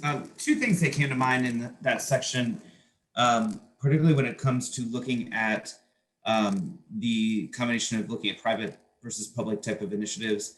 And I know even last night we've talked about in years past is how we leverage LRTA and tax abatement programs. And I think if we're going to have those conversations, I think we have to connect the dots with the types of incentives that would be absolutely beneficial for our city residents, including the way we look at the food deserts that exist within the city. I can think of nothing more important when it comes to the type of business industry that could serve the greater good by providing our residents with options in various sections of the city to get sustainable food. There was a discussion years ago about, a family dollar is coming in and everyone's like, I need to have Family Dollar, I need the Family Dollar. Well, guess what? The Family Dollar has now become a place where people get food, but it's not really a great place for people to get food. So again, I think we think about the context there, and I think that's important. The second thing that I want to say, something that you said, Jeff, and as we go through each chapter, and I want us all to keep this in the back of our minds. I understand that portions of this plan will always be aspirational. No, let me rephrase that. Not always. Always implies it could never happen. But I do recognize that there's an aspirational context to the conversations that we're having. But I also want to be very cognizant of the things that are actionable and more immediate in terms of things that we can do. So when you mention the section later in terms of implementation, I really, really want to make sure that we've spent enough time outlining things that are more imminent in nature. And then when we're talking about things that are aspirational, particularly when it comes to things that we in our roles on council or someone in role as mayor cannot effectuate completely, is that relationship between the private sector and how that can help achieve our greater needs. So I think as we have these conversations probably for the betterment of the public who is involved and interested, and for the betterment of us as the elected leaders in the community, is to really try to highlight the sections and point to things that are, I don't want to even say low hanging fruit because that diminishes the concept of it, but the things that are more tangible and things we could effectuate more earlier and sooner. I think that's got to be an important part is how we look at both the passage and the implementation of this comprehensive plan. You talked a little bit about zoning, and I think that is an important concept. We've addressed zoning on some levels, and I know that we continually need to address zoning. One of the things that I also want to challenge us to think about, particularly when we look at the comprehensive plan, is how we can make sure that the way that we go about things, that we don't create more government bureaucracy and red tape for these things to be achieved and obtained. Because I think if anything can dissuade or turn people off is if we create too much of a process of which people can see things that are achievable. And I'm not saying that to give people breaks or cut corners or things like that, but the way that we have these things implemented over time, we have to be mindful of that. So I don't have any other kind of specific questions that I just wanted to kind of put that out into the landscape because I think it's important for this chapter, but it's also important for us to discuss in each of the subsequent chapters. Thank you for that. Councilwoman Bowers? Thank you. I don't really have any questions, just sort of comments. I wholeheartedly agree with Vice President Alex. Forward thinking and suggestions in that reviewing the goals, I gravitated straight toward the goals, and I thought we could do that. We could do that too. So I that is how I'm approaching reading the document. Two other areas that stuck out for me in this chapter were the food desert discussion and the innovative use of the city government building, in that a modern city government center should work toward a 24-hour presence for city residents, providing services, education, amenities, and activities. And I hope that that doesn't become too long-term of a goal, but I really enjoyed reading that portion, and I'm hopeful that our city government center, particularly with the some of the renovations that I know are underway, will make it more accessible and more friendly for all of our residents. Okay. I don't know if Councilman Majors is still addressing baby issues. No, you're Okay, good. okay. But no, if every other member on council, you can open up to public comment. much more interested in what folks have to say, and I lost my train of thought. So Okay, you're good. my apologies. Yeah, you're fine. Yeah, I'm dog sitting, so I might have to run away and do something real quick with the dog. So before we do public comment, I would like to hear from the planning commissioners. I know the chair had to leave, so I don't know if anybody wants to step in that role, particularly around the form-based zoning or code. Just because they have to approve a lot of land development plans, and obviously that would have a big effect on it. And the plan or document does strongly suggest we adopt that. So does anybody, or do any of the planning directors want to take a stab at maybe commenting on that?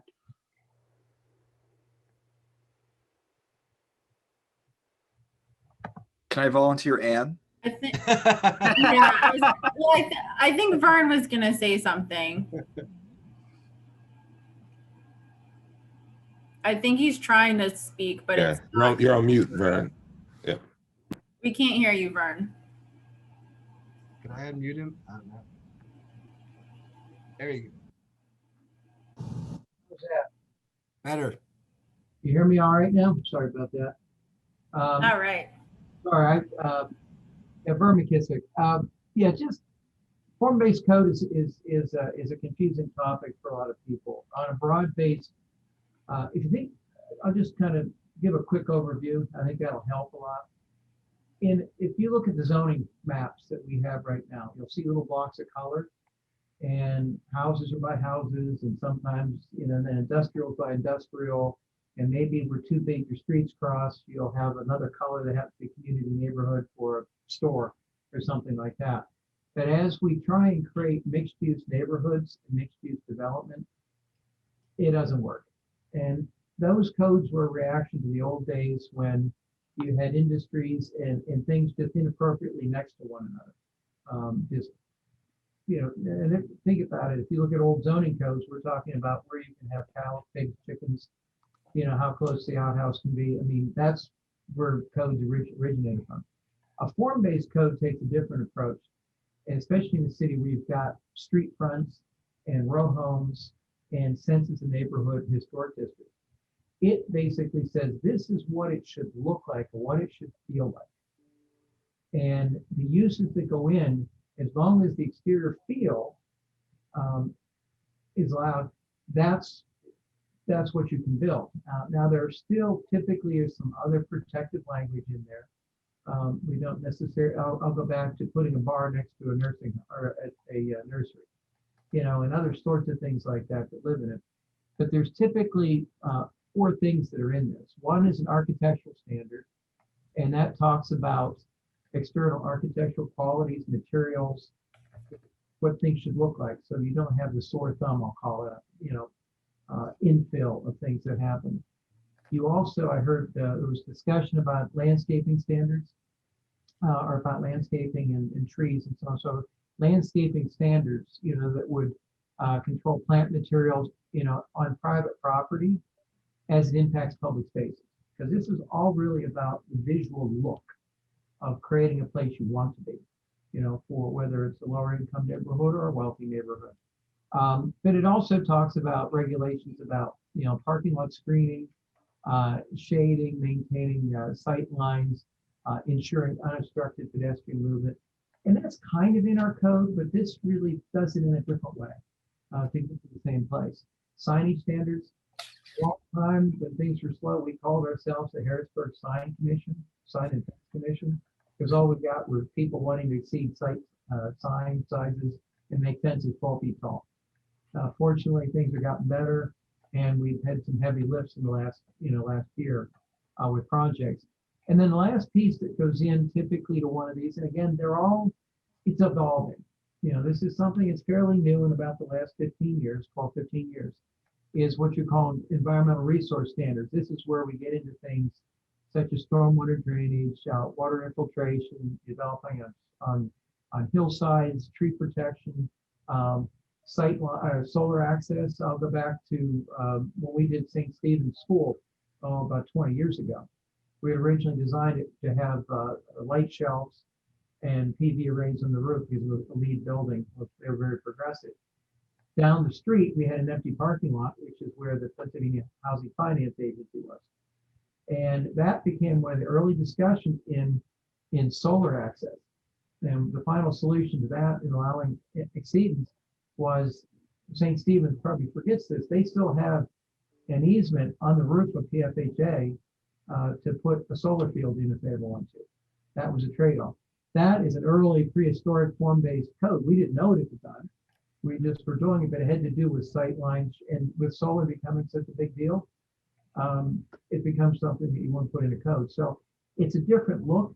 It gets to the same place. It gets to where we want to go, but it does it differently. It does it on a more visual basis. I mean, I don't know if that helps to give you a sense of what it is. It's not crazy, but it requires you some thinking. I mean, but it will deal with public spaces, and it deals with making the city. What happens behind the windows and inside the doors of the buildings? Is that really what we want to dictate? In the old days, what a building was, what it did, usually dictated the look. A gas station dictated what it looked like. There were gas pumps and pavement and so on and so forth. But the uses we're looking for, now that you're looking at, we talked about bringing people back to the city, boomerangers or whatever you want to call them, live and work at home, or people that can work at home and go into work one day a week or travel to DC, things of that nature. How do you allow that to happen? Whereas kind of limited in what the current zone is. So that's, more than you want to know about form-based code, but just a starting point. I mean, it could be a great seminar. And I think Jeff could, it'd be a great learning night to bring somebody in to really do a primer on what that is. But all we're saying now is the zoning code would encourage that, or the comp plan would encourage that as a landscape when the next zoning code comes up, which should follow, where we're at. I mean, we got backwards on things. Normally a comp plan happens first, and then you have zoning code. But with our being so far behind the curve, I mean, the code that we were replacing was 1967. In 2014, when the new code came up, I mean, there were uses and functions that nobody ever dreamed of. So at that point, we had been playing with the code and updates on the zoning code. I think Joe's not here, but we had at least 3 of them we finished between 96 and 2010 that unfortunately didn't end up happening.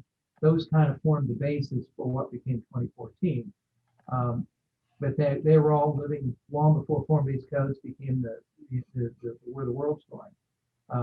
So hopefully now with a comp plan, however, it now will be in the right place to inform picking up the zoning code and taking it that direction. And the other thing with these form-based codes, they can also live side by side. They don't have to be, it can be a voluntary code that you can offer a developer to do because you get exceedances, and it can live side by side with the normal zoning code as kind of a step into it. You don't have to throw out and go complete them. So they're different communities do it different way. Ann, I know you probably are closer to a lot of this than I am. Anything you would add to it? I think you did a great job summarizing the differences between, the type of code that we're working with versus what a form-based code would look like, and some of the merits and benefits to using that. And I saw Zach just shared a resource via YouTube for folks to check out that gives a good sort of 1,000-foot level overview, of zoning to familiarize with that. But I personally, I'm partial to a form-based type code because I think it actually allows us more flexibility in achieving what we're after, and looking at our city and where we're trying to go and the struggles, hangups that we've had. I think this might afford us more opportunity than not. So. Any other directors want to chime in there? Yeah, the last thing I'll say is look at the bridge that's coming. The bridge is everything in one roof. That is a prime example of form-based code. That is multiple uses in one envelope, and it still looks the same as it did before. although hopefully a little bit better maintained. So you can look at the bridge eco-village as an example of what form-based code could bring about. And for the bridge to make that happen in the current zoning format, they have to go through a lot of hurdles just to get anything done. Form-based code, there'd be a lot less red tape that they have to go through to make their activities happen. So that's a concrete example the council can look at. Very good. Thank you. I will take a look at your video. Thank you for sharing that. All right. Any other planning commissioners? Okay. All right. We will open it up to public comment. Again, this is on the chapter 2, which goes over land use. Any questions, comments from the public? Okay. I see give it a second here. First, I saw Jenny Dallas, followed by Miss Loretta Barbie Dare. So we will start with Miss Dallas. Miss Dallas, the floor is yours. Can we unmute her? I have unmuted her. Hello, how are you? Oh, hi, Jenny. Hi. Hey, I just wanted to know if we can get that video that he sent to you guys somehow. Yeah, absolutely. And then are they able to access that in the chat? It's shared with all panelists. Oh. Or is it just panelists? Yeah, it's just shared with panelists. I'll share it. I'll share it to the other groups. Yeah, we can open it up. We'll share it. Okay, I see. I think I see it now. And then the second thing was Vern shared that there was someone who was good at that might be able to do a seminar on this, and I would like to see that too happen.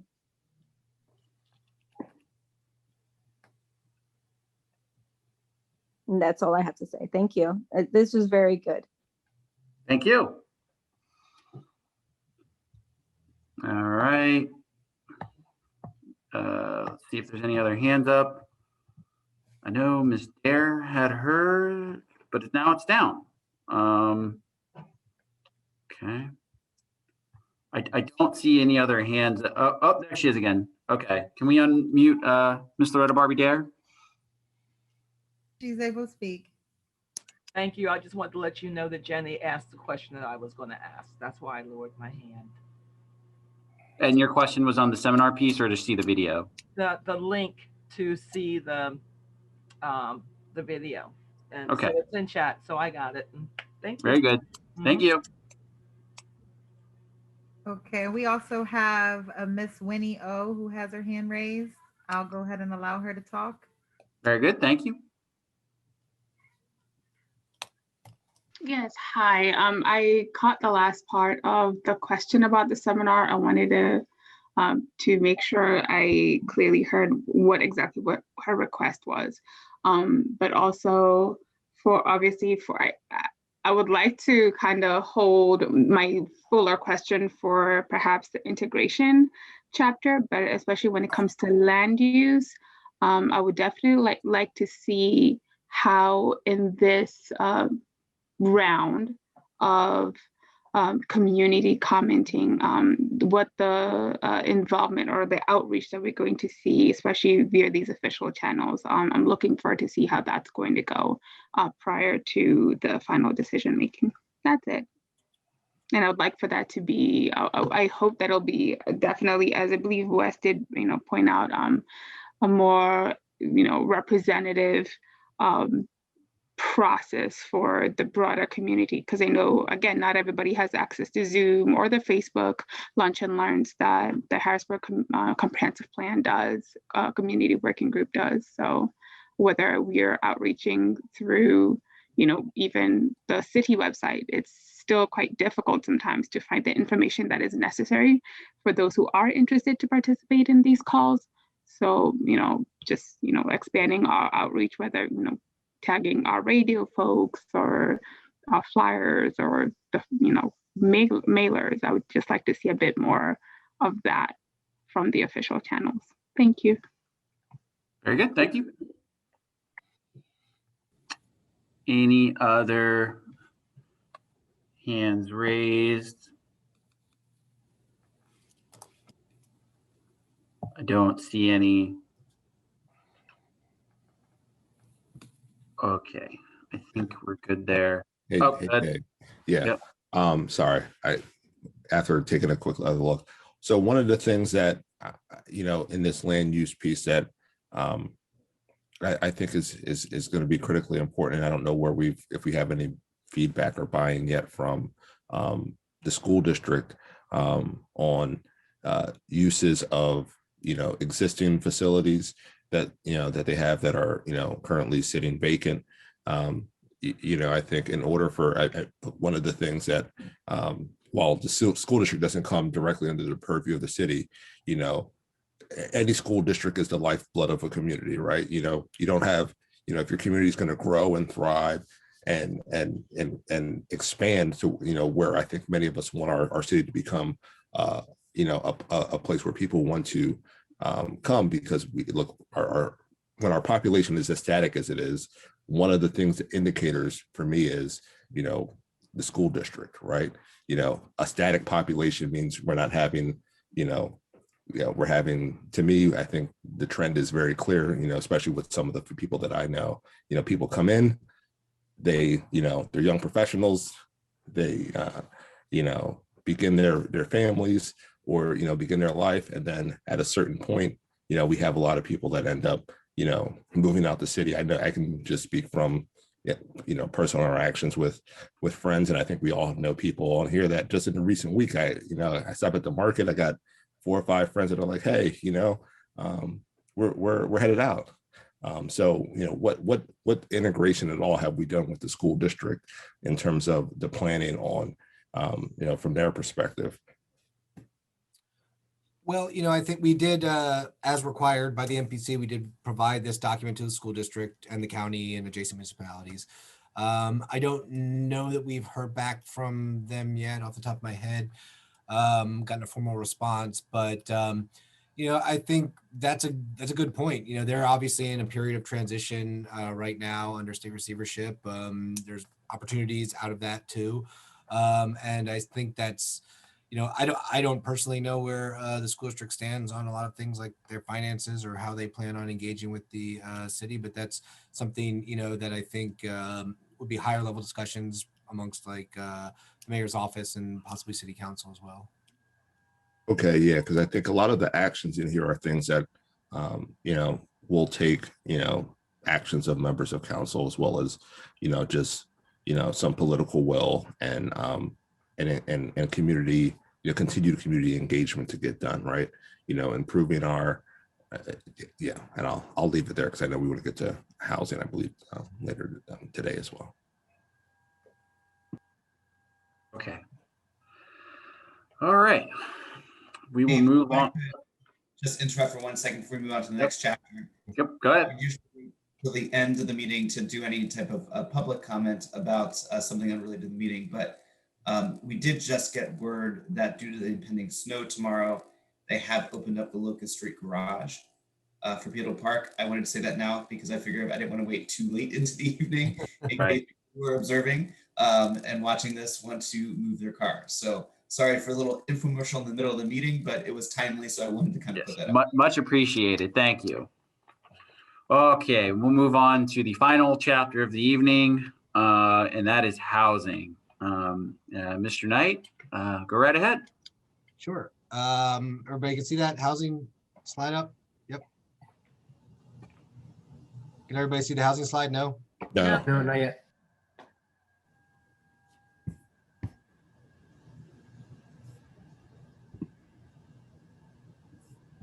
About now? Yep. Yep. Okay. So from the housing perspective, and this is chapter 3 of the document, from the housing perspective, these are the 6 main issues that we heard. And again, a lot of this public feedback came during the 2015 public engagement portion of the process. And so I think there's probably, in some cases, different things that would come up, but in other cases, certainly probably these would be reinforced. And certainly things like affordable housing and rent counseling, deal with absentee landlords. And that absentee landlord also kind of rolls over into blight remediation that, also impacts land use and economic development. So these were the top things we heard about housing. And I think what you're really seeing here is making sure we're, beautifying the housing we do have and the streetscapes we do have, facade improvement programs, things like that, and being able to get people in them. And that kind of speaks to a little bit about what Councilwoman Daniels and I had a brief discussion about there, about how do we, get people into these properties. How do we get current residents into some of the housing stock that we have here in the city, regardless of where our population goes. So this kind of guided a lot of the goals and objectives that came out of this chapter. So as some of the trends, we've got a good cross section here of the different types of housing that you see throughout the community. You've got detached houses. Those are particularly up in the Academy Manor and Bellevue Park neighborhood, and some down in South Harrisburg too as well. The row house neighborhood, both the existing historic building stock and kind of the new infill development. I believe that one on the right there is from North 3rd Street, perhaps. And then below that, you've got the new development areas, and I believe that is Swatara Street between 15th and 16th, I believe, where Tri-County Housing Development Corporation built some, and I believe they're finishing that row. And there will also be some infill just to the east of that as well on Swatara Street. So, and you've got the mixed use with the commercial on the first floor and residential above.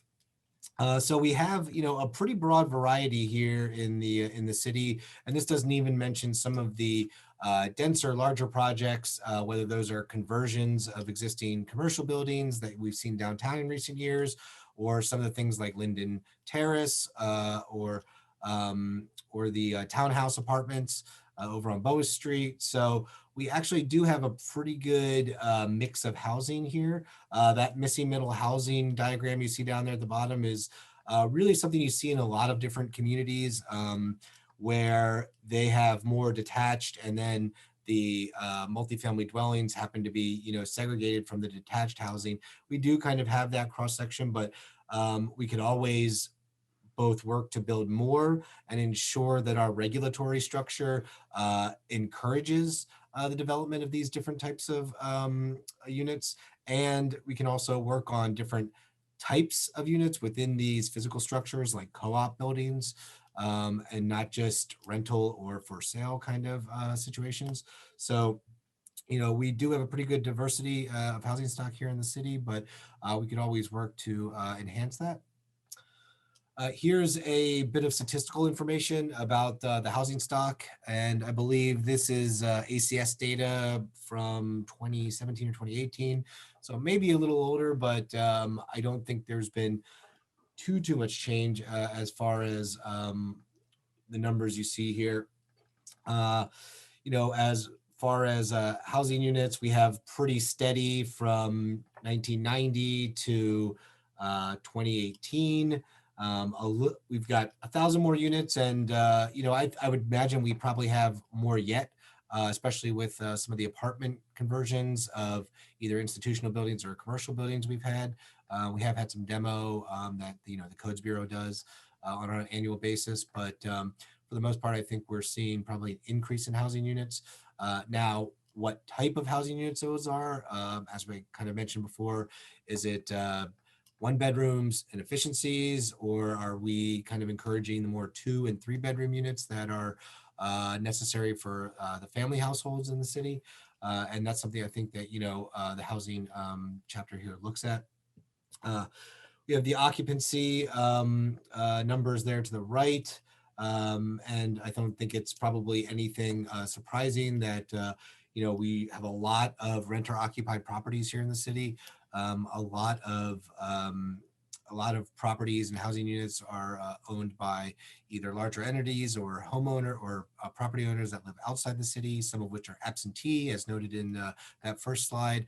And so one of the goals is getting more people into that home ownership role, and of course making sure that they're able to maintain that, so that it's not a situation where you put somebody into a home and they're able to make the mortgage, but they're not able to, put away for repairs, and then the roof caves in or something like that. So you want to make sure that people are, able to sustain that living environment in a home ownership situation. Here's a little bit about the background of the physical structures themselves. So you see here that a lot of our housing units are older than 52 years of age, about 82%, and almost half of all the units we have are from 1939 or earlier. So that's 80 years. And that's both, can be a blessing and a curse. You have all these great old historic buildings. They built to last a long time. They have a lot of character. They define kind of the neighborhoods in which they're located. But a lot of times they have deferred maintenance, and they lead to those blighting situations and conditions that our residents, noted in their public comment. And they also require a lot of investment into things like the plumbing and electrical and the other systems of that nature. And I know, City Council has some role in that in terms of the CDBG monies we get every year and how much we allocate to doing things like that, repairing roofs, putting in a furnace somewhere. And so, that's an ongoing challenge that we have, because as the years go on, these houses are still there. They're just getting older, and these challenges become, in some cases, more intense. And then you see there below a kind of the more recent growth. And I don't know, honestly, I think this is probably more like new construction. I don't know how much of this factors in the conversions of apartments, for example, into new development. But it's a good snapshot of where we're at. We do have these housing problems. So these show up in like HUD statistics a lot in our consolidated plan and the affirmatively furthering fair housing documents that we have. Those without plumbing in them, those are crowded, where you have, I think, more than 1.5 people per bedroom. These are challenges that, while small in the overall scheme of things, making sure we're getting those numbers as close to zero is really important for the people that are dealing with those conditions. And again, there you see the issues of absentee landlords and blatant deferred maintenance. And, I don't think either of these issues is probably surprising to anyone on council or anyone on the planning commission.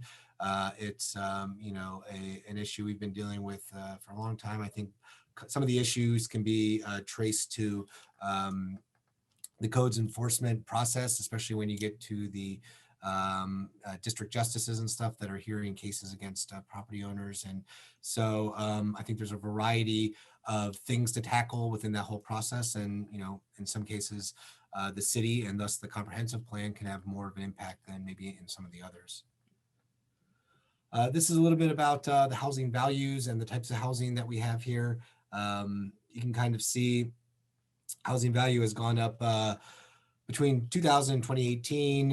It's kind of flat between 2010 and 2018. And I wonder how much that the housing bubble caused. But as Councilman Madsen has noted in this discussion, recent trends seem to indicate that housing costs are going up, or housing values are going up. You're seeing less inventory on the market. And so it's kind of putting upwards pressure on the cost of home ownership, and also as a secondary effect, the cost of renting as well. And as you see that in the table below there, where really the value of homes has been pretty flat between 2010 and 2018, but the rental cost has gone up significantly there. And, that is, there are probably a number of reasons for that. Some of it's just developers asking for more. It might be upwards pressure on the housing stock from influx of population, either in the city generally or in neighborhoods specifically. But that certainly highlights an issue that does need addressing to make sure that housing is more affordable and accessible to the public. And then on the right-hand columns there, we have, some of the public and assisted housing that HHA manages. Households on the waiting list is obviously a long list. I don't know how that's changed as a result of COVID, but certainly, these are statistics we'd want to get updated information on. And then the homeless facilities, again, I'm guessing some of this stuff has gone up during the COVID issues and all of the knock-on effects it's had with respect to employment and household income. So, we want to make sure going forward that we're providing that, nobody goes homeless. And if they are, out on the street, they do need emergency shelter, we have the beds for that. And fortunately, we have a lot of good organizations here in the city that do provide that. Downtown Daily Bread, Bethesda Mission, some of the churches.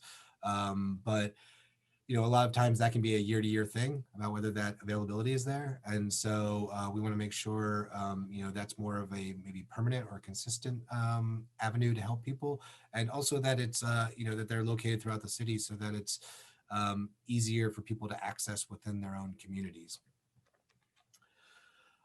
Here is a kind of comparison between actually two ways of looking at housing affordability. So, there's the traditional definition of cost burdened, which is 30% or more of your income is spent on housing, and that's just looking at housing. But of course, at least prior to COVID, a lot of times people where they live and where they work are not really close to each other, so they have that added cost of transportation. So that's what that H+T affordability index on the right is showing, is that when we're looking at the baseline of what people need to be safe and secure in life, it's yes, a roof over their head, but if they don't have the transportation need, if they're not able to afford the transportation to get to economic opportunities to increase their income, then that's a challenge too. So when you factor in the costs of transportation, whether that's you have to drive out to Carlisle to go work in a fulfillment warehouse, that's a pretty significant amount of money you're spending on wear and tear on your car, on gas, on time, sitting in traffic. Whereas if you're in that same unit, but you're able to walk to your job and you don't even need a car, that's money you're saving on a annual or monthly basis. So looking at that housing and transportation affordability index is a more holistic way of determining whether people are able to meet their needs, with their current incomes. And so it's by taking into full account, both the housing and the transportation to get to their job. And again, that might be changing as things like telework become more prevalent after COVID. If people can work out of their homes, you have no transportation cost. And so, at that same income level, you're able to afford then maybe more housing as a result of that. So out of all of the analysis in the housing chapter, here are a lot of the key issues. And again, I think it's basically what we covered. We have a lot of old houses, and you see that in a lot of the historic districts that we have here in the city. We could probably have many, many more just based on the age of these structures alone. We have a lot of deferred maintenance and blight, which not only leads to those units being vacant, but sometimes the neighboring unit or other units in that nearby vicinity being vacant as well. Because if it becomes an attractive nuisance, people aren't going to want to live near that. Having that much higher percentage of rental versus owner-occupied units, which is really flipped upside down from a lot of places you see in America, where we were at about like 30-70 there in 2018, I think. And in a lot of places it's more 60-40 ownership versus rental. Not that you have to get to that same level, but just that people should have the opportunity to do so. And we need to identify what those barriers are and help our population overcome those. Seeing some of the trends as far as an increase in residential building, particularly downtown, and with the conversion of existing office or institutional space as compared to new construction. We do get new construction projects here and there. Camp Curtin YMCA is doing one. TLC construction is doing 50 units up on 50 units, I think, up on North 15th Street. So there are places where you're getting this new construction, but we kind of have definitely, I think, an imbalance more towards the conversion of existing space. Again, the focus on the excessive housing costs and cost burden households is really big for the city, and we certainly have a higher percentage here than either the region or the state. And that's something we need to work on addressing for the betterment of our residents. And the issue of people waiting on the subsidized housing waiting list, whether it's housing choice vouchers or HHA owned units, and then the issue of homelessness and those without homes, providing them opportunities to work their way up the ladder. And sometimes that's just putting another rung in that ladder so that they can take that first step. Out of the housing chapter, we had 7 goals. The first goal is to preserve the existing housing stock. And again, we have a lot of historic buildings that are, great old buildings. They're built to last. They just have a lot of, some of them have deferred maintenance. So finding ways to make sure people can get maybe loans or grants to be able to fix up their homes. And if we can take some of these old existing houses that are vacant or blighted and fix them up as opposed to maybe tearing them down, that could be a cheaper way to provide housing options for residents in the city. That goal H2, increasing resident home ownership. 50% is the stated goal there, but I don't think that's, I think that's a aspirational goal, as we've noted a couple times, especially if we're starting at 27, 28%, and especially coming out of COVID. But if the cost of housing comes down, the value of housing, more homes go on the market because people are putting them on looking to sell, there may be more opportunities for us to look at, getting people into those homes as costs come down. So, certainly working toward that goal is a function of this plan. Adopt a housing reinvestment strategy. So that kind of goes back to goal 1, but not just working with private homeowners, but actually making maybe public programs, and that could be CDBG, that could be something else like an affordable housing trust fund that people could access to invest in their homes at a at an affordable rate for them. Adopt an inclusive and equitable development strategy to introduce mixed value housing. So mixed value housing is housing affordable to different incomes and also different kinds of housing. I had mentioned co-op housing before. I think that's a really, I'm not really aware of many places in the city where that occurs. I know there's 1 or 2. So it's maybe something that looking to expand that into other new developments or into other existing developments and changing that structure might be something that helps residents of the community. And then the final 3 goals, incentivize development in the city. So, one of the ways you can actually bring down the cost of housing is by bringing more units onto the market. Because if you have more units competing for the same number of people, if the demand is the same, that's going to drive the cost down of those units. Now, obviously, the developers aren't going to do that too much if they don't see a return. But the more units we get to serve or make available to the existing public and the existing demand, then economic theory says the cost of those units should go down. So if we're able to bring new units online, hopefully that puts downward pressure on both cost of housing and rents. Develop area plans and targeted redevelopment plans before undertaking significant development efforts. And I think this speaks more to some of those larger areas of vacant blocks that we have, instead of having a developer come in and say, well, I want those 3 houses or those 3 lots there. I'm going to put 3 attached houses there, or I'm going to put 1 house and combine them.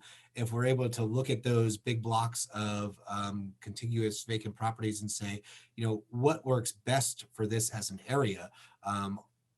Should we be focusing some multifamily dwelling closer to major arteries or where mass transit is located, as opposed to approaching it in a piecemeal fashion, is really kind of, I think, the goal of that, end result of that goal.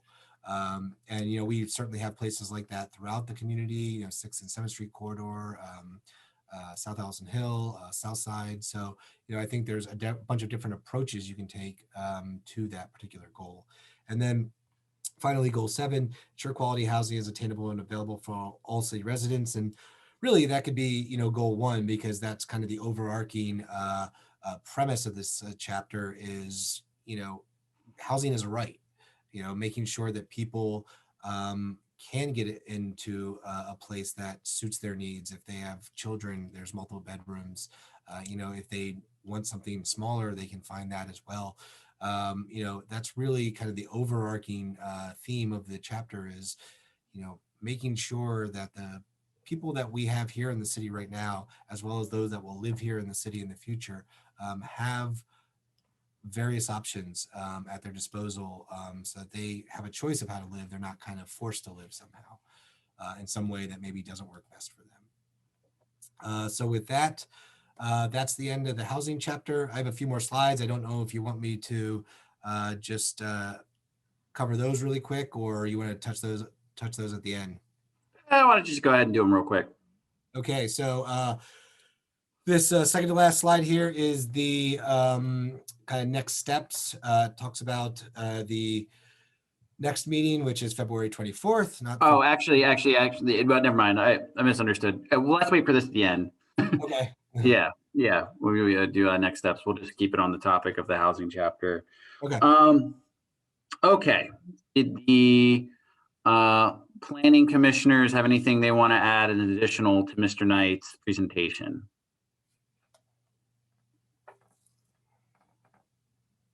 Okay, hearing none. I don't have a lot of questions for this section. The only one that I have is we currently in the Building and Housing Committee have a lot of policies, or excuse me, resolutions to draft or to address a number of these goals that the plan highlighted.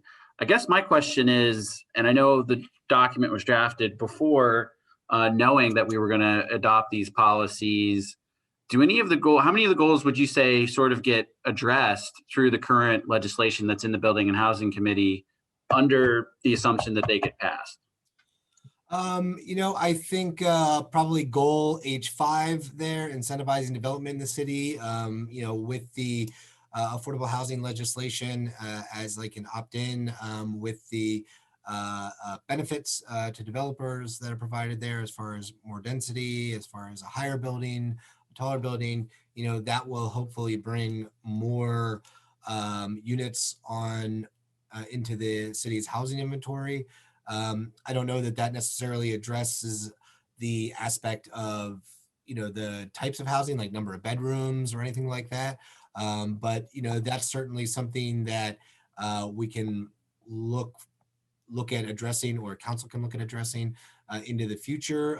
If, for example, this legislation proves successful after a couple of years and we say like, we think we have, there's the demand out there. We think we can push a little bit more for saying like, hey, you'll get even more if there's 3-bedroom versus 1-bedroom units. Then, I think that's something we can definitely look at, and something that would benefit the public and kind of hit goal H7 there. And, I think the LRTA program itself is really designed to hit goals H1 and H3 there, where we're talking about the reinvesting in the existing housing stock that we have here. If you're making a substantial investment into your property, and you get maybe $25,000, say, and you're able to get a tax abatement on that for 10 years, that's certainly something that makes the numbers, that tilts the numbers more to the favor of doing the project than if you're saying like, as soon as I finish this project, I'm paying those taxes. So, I think certainly LRTA and the affordable housing legislation start to hit some of these things, but maybe, in terms of addressing the blight, in terms of things like home ownership and an equitable development strategy and inclusive development strategy, there's still probably legislation we can look at moving on I don't know exactly what that looks like, what form that takes, but it's certainly something that I think is a laudable goal, and something that council can take a look at and see how to approach that. Okay, thank you for that. And I guess when I looked at this chapter, I feel like the city has a number of policies or programs to address it, but really what it comes down to is scalability, is that we just don't have the resources to necessarily do it to the scale that we would like. And one thing I will note is that when we did receive some CARES dollars, we were able to allocate it towards doing some more proactive things.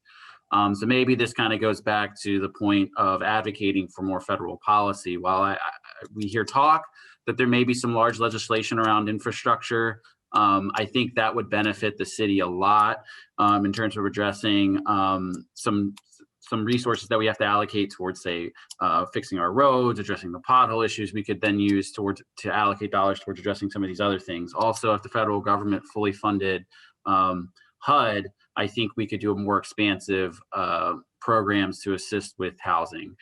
So I do think if we do decide to go that route, I think federal and state resources would go a long way with getting a lot of these goals accomplished. So that's my commentary there. With that, I did see, I believe Councilwoman Green has joined us. So I just wanted to make a note of that real quick. But since it is largely focused on obviously the chapters on housing, we do have a building and housing committee. So I will, if we were on the dais, give it to Councilwoman Bowers. Thank you. I don't have much commentary regarding this chapter. I'm really interested in hearing the public comment, if there is any. As both Mr. Knight and Councilman Mattson mentioned, currently within the Building and Housing Committee, there is an affordable housing legislative package. It contains 4 bills.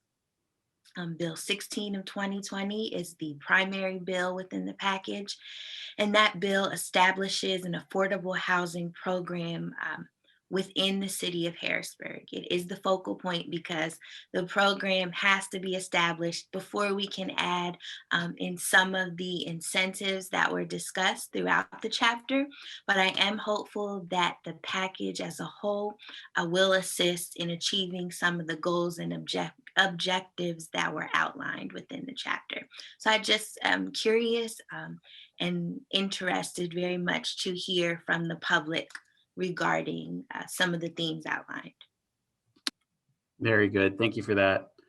Councilwoman Green? Can you guys hear me? Yep. All right. I don't really have much on this chapter. I think that the bills that are coming through the Building and Housing Committee will help to lend to some of those goals. I think it's also important to note how a diversified housing code could help, zoning code could help move forward some of those goals as well. It can by having mixed use housing, commercial and residential in the same building, we can increase the housing stock and diversify how we're using our spaces in the city. So that's kind of all I have right now. I'm interested in hearing the comments from the community. So thank you. Very good. Thank you. Vice President Allett?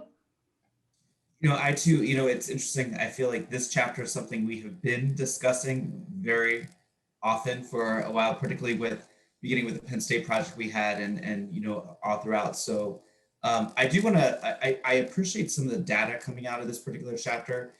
So I do appreciate the thought and work going into setting the stage for the discussion, because that's really important and insightful information for, I think, general public to see and understand. So, but yeah, I am good right now with this chapter, so I will end my question there. Very good. Thank you. Councilman Majors? I think I'd rather hear from the public first on this section before I make any comment, because there's a lot of good data in here, but again, I think, it's a lot of information we already know about our current housing stock. The one thing, I don't know, I know we've been looking at our demo list, and it in here in notes, I guess we can update that. In those, the last list that it looked at was the 2016 list, where there were 363 homes that were on the condemnation list. So I guess we could, as a part of our update, we'll have to take a look at that to make sure that that's accurate. But and I mean, and one thing that it does note, which was a little, I think we know it, but to see it in stats was a little glaring, that, you know, almost 40 to 50% of those homes are all in the South Allison Hill area. So, you know, we focus on, you know, development. I like a lot of the work that, and we have a lot of good work coming out of building housing, but if we can work to then, you know, maybe provide some incentives to, additional incentives to not only developers, but, you know, residents of the city to try and increase our ability to, you know, improve the housing stock in Allison Hill, that'd be a positive thing. Next. Agreed. Thank you. Councilwoman Daniel? Yeah, I have quite a few questions. So one of the things that I noticed about this section is that when it comes to goals, you know, the aspirations seem to be on the very low income or high income, and I don't see strong recommendations for kind of people in the middle, other than kind of your reference to like the duplexes and the courtyard apartments. But, you know, housing isn't a product where the value is exactly the price, right? There's a high price of entry, and that's why a lot of people don't have access to it. So what ends up happening, there's a Russian expression, poor people can't afford to be cheap. But what's been happening is you have these other forms of housing that have come in that are more expensive per square foot, but the ability to enter them is cheaper, right? So in the long term, people are not, you know, they're spending a lot more money on housing that's not the best. So one of the things I wish the chapter talked a little bit more was dealing kind of with short-term rentals, talking a little bit more about access to how actually accessing the housing, right? It's bad credit. It is the first month, last month deposit that's keeping people out of housing for a lot of our residents. I mean, you know, I know people who pay $120 a week for a bunk bed. Mm-hmm. That's their rental, right? And if you just were to add, you know, $100 more, and they had good credit, they would be in a habitable apartment by the, you know, on their own. So I wanted to see, I would like to see more, or I would like to understand why there wasn't a discussion on the impact of like short-term rentals on the availability of housing, because that seems to be what's replacing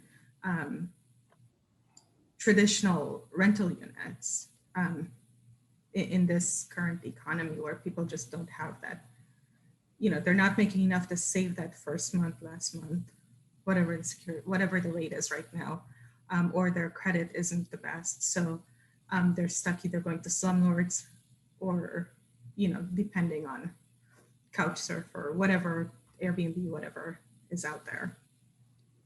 Yeah, no, I mean, I think you're exactly right. You know, I think I was talking with somebody and they kind of mentioned like, hey, the bank won't give me a loan for a $950 a month mortgage, so I have to go pay $1,200, you know, to rent this one place or something. Like, that's crazy. And it's like it addresses that hurdle issue that you mentioned about credit counseling, the down payment, things of that nature. Like, you're paying more to rent and not to be, you know, making, you know, putting in equity or getting equity, you know, out of what you're investing as housing cost. And so, yeah, I think that's, you know, that's definitely, I think, one of those policies and programs that government, you know, can do as far as doing like credit counseling, as far as down payment assistance. I'm not completely familiar with our CDBG money, but I think we've done that in the past, right? We've used money for that. I think maybe went to Fair Housing Council or something. Yeah. Yeah. So, but to I think the previous comment about how HUD funding is going down, like it just makes it squeezes on both sides of that. There, the need is increasing and the resources are decreasing. So, what can we do to address that? And that may be a budgetary decision, like what we do, with next year's, or I guess this year's CDBG funds, or if our taxes come in a bit more, maybe we can put toward that. That might be an annual, discussion about where that goes for the budget. With respect to like short-term rentals, that is a big issue. And I know we had a discussion about that in 2018, maybe 2017, I think, seems a while ago, where we were in council chambers and, the Codes Bureau was there, I was there, Mike Hughes was there, the Law Bureau was there. And we kind of talked about all the different issues that surround that. Is, how do you tax that? How do you classify it? What are other communities doing as far as their regulatory structure, and, we haven't gotten further into that, into creating actual regulations or a zoning regulation that addresses that. And, I think one way we could maybe partially address that while giving people that own a home or something like that the freedom to rent their place out for short-term rentals is to say you can only do that in your own home, or maybe your home, and if you own an adjacent home or something. Not that people outside the community are buying houses and then just turning them into Airbnbs. That we make some sort of resident requirement, which I don't know if that's legally possible or something, but create that. This, in the same way we've done that with the affordable housing legislation, is create that regulatory regime and then structure those regulations in such a way so that we are not taking so many units off the market for people who are long-term residents at the expense of people, tourists, or maybe somebody who's here for a month or two. Right, and it's been just fascinating to see Airbnb's price go up in the middle of a pandemic that's really shutting down travel, which really indicates they're not really, they've shifted from a tourism business to a housing business that they, I thought their stocks were going to tank. Then it didn't. But that's one thing. The other thing, as a homeowner, and I think this is probably unpopular with a lot of people, I've been dealing with this. Our process for having people who can make repairs in the city is we need to make some allowances for make that process a little bit easier. Like, my issue is often finding the people who could do it. But then when you have people who are not from the city to do it, right, the ability for them to do it is impossible. So then I'm stuck with a half-built something, for months and months, or a half-repaired wall, or whatever the thing is. So in terms of people who currently own, the ability to make repairs is a challenge, which then pushes those homes into this, into this repair. And for my house, which is about 100 years old, those repairs, the longer you wait, the more expensive, a lot more expensive they become. So I think I would like to see more robust discussion about repair, like, what are the barriers for repairs that we could actually remove or I don't know, deal with, because it's just that really, that ends up in the long term contributing to our blight problem. But yeah, I would like to see, just in general, kind of more information about. I don't know if you all are able to kind of quantify the impact of short-term rental on our cost of housing, because I think people are stressed in that wages haven't gone up. Housing has gone up some because you need it. But then there's there are a lot of people who are in that position where they could pay fair market rent, but there are these other barriers that have nothing to do with being able to make the payment. Mhm. So, Yeah, that, and I think those are, I think that speaks to some of what we talked about previously about advocating at the state and federal level, for increased minimum wage, for just policies, that are bigger than the city, that will to improve those, not just for ourselves, but for everybody in that situation. yeah, and I think there's always excitement about kind of the smaller units and because that makes them more affordable, but usually they're more expensive per square foot. But I've traveled the world and I've seen what small units can look like when there isn't a system to make sure that they don't turn into like chicken coops. So I don't want our strategy for affordable housing to be something that's both more expensive per square foot and also rows and rows of chicken coops. Yeah, and I think, I agree. And I think that's it for like my comments or questions or whatever I just did. A little bit of both. Okay. All right. In the hour, we will open it up to the public for any comments or questions regarding the housing chapter. Okay. We'll see if there's any hands raised.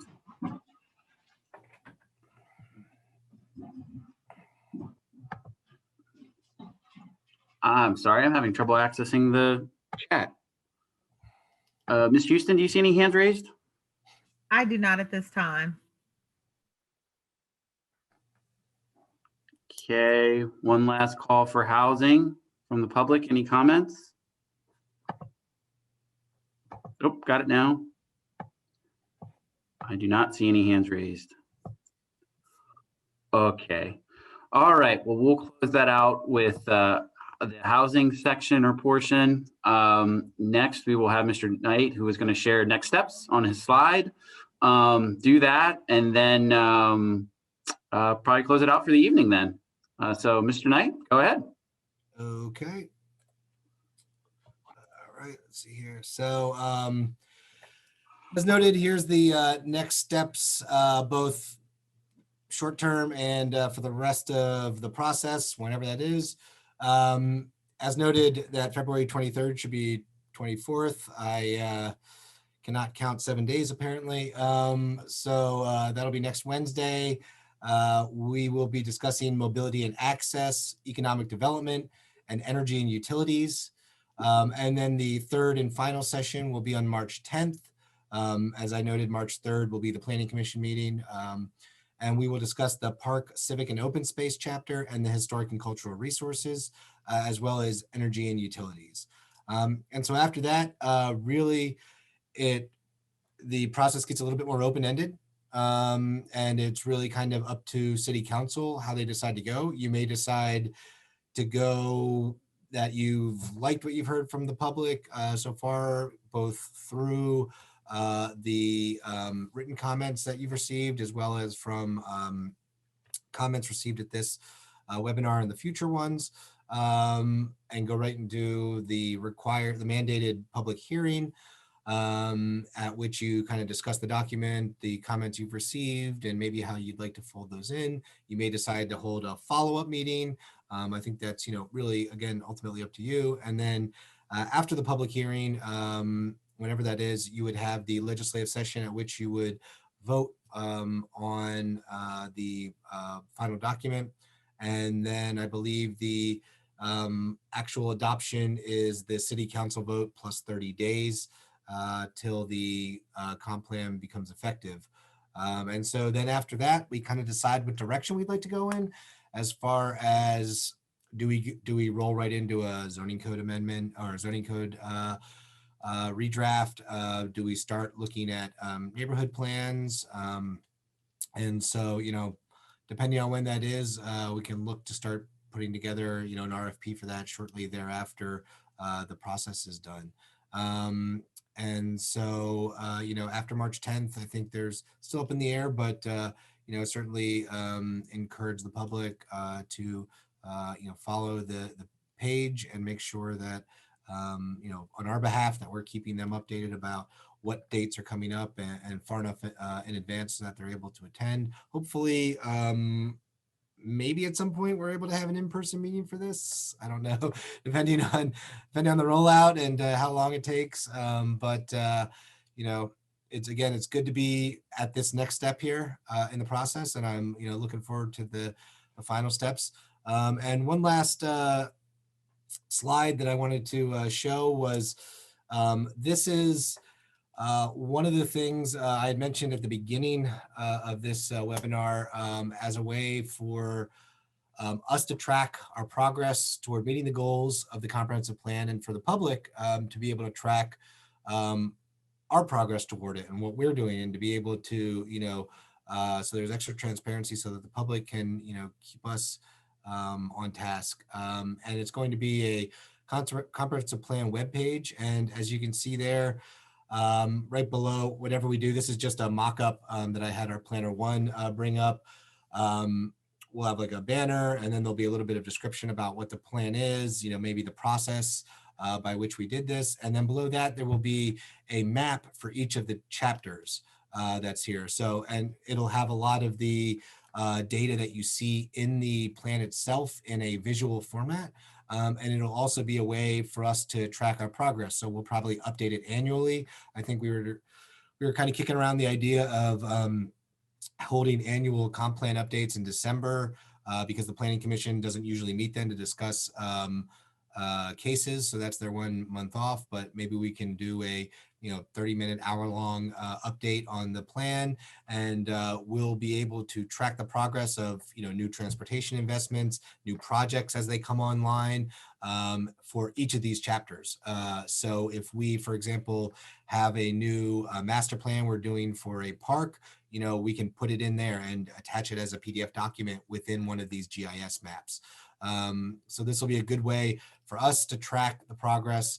Again, for the public to track the progress and to ensure this actually is a living document and it doesn't just go sit on a shelf somewhere, but it's actually something that we're all actively working towards the implementation of over time. And so that the public can also see that and access it whenever they'd like.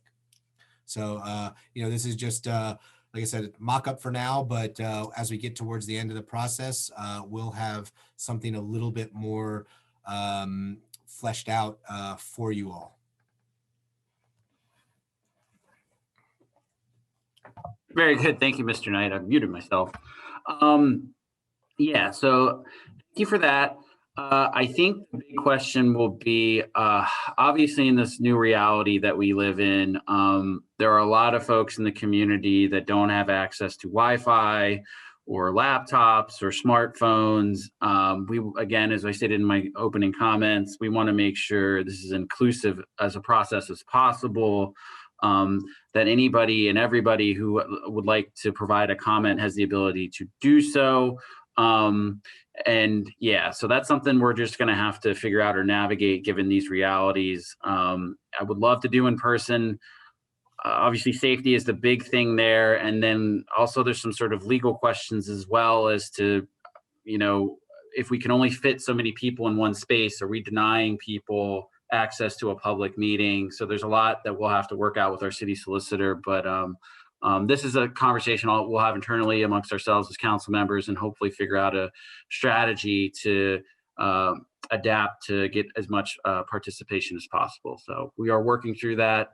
It's going to be an ongoing conversation, but thank you so much. I want to thank the public for coming out this evening and providing their comments and feedback. It was very helpful. I'd like to thank the Planning Commission for all their hard work in putting this document together. I'd like to thank the city staff and particular Deputy Solicitor Ms. Baldock for all her hard work on this. And of course, Director Knight, who has I can safely say, put his blood, sweat, and tears into this document and has worked with a lot and not a lot of resources at times as a one-person department. So I think he deserves a lot of kudos for all the work that he has done navigating this. And we really appreciate you, Mr. Knight, and all your hard work. And I'd like to thank my colleagues as well for their feedback and comments. So with that, if there's no... Councilman Madsen, one last thing, sorry to interrupt. If the current all digital format of this engagement is, something we're looking to expand. We can put a hard copy of the document itself down at the front desk maybe and have a comment box down there. So, we have limited hours now with COVID, and, I'm sure we don't want too many people, and I don't know how it would work with somebody looking at the document and then somebody else coming along and looking at the document, the hard copy document, but it's something we can think about doing so that if somebody does not have access to the internet, they at least have access to the document in some form or another.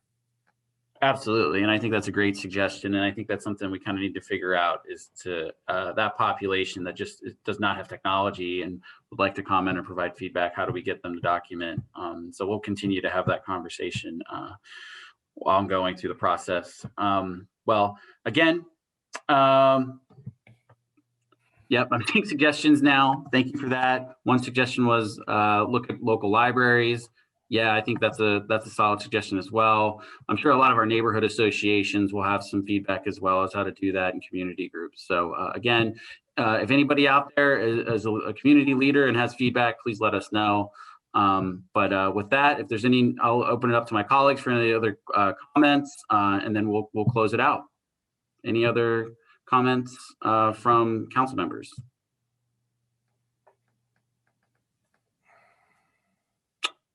Okay, hearing none. I don't know, do we have to go through the formal process of closing it through a motion, or do we just close it out? Yep, we call the meeting to order so we can make a motion to close or to adjourn the meeting. Yes, I have to pass it back to you since it's in my committee. So that is, we'll close out the community and economic development portion or committee for this meeting and pass it to Vice President Allett. Thanks so much. Thanks everybody for being here tonight. I will entertain a motion to adjourn the meeting. So moved. And I'll count one of those as a second. Second. All right. Thanks everybody. Have a good night. Thank you. Thank you. Good night. Good night. Good night. Good night.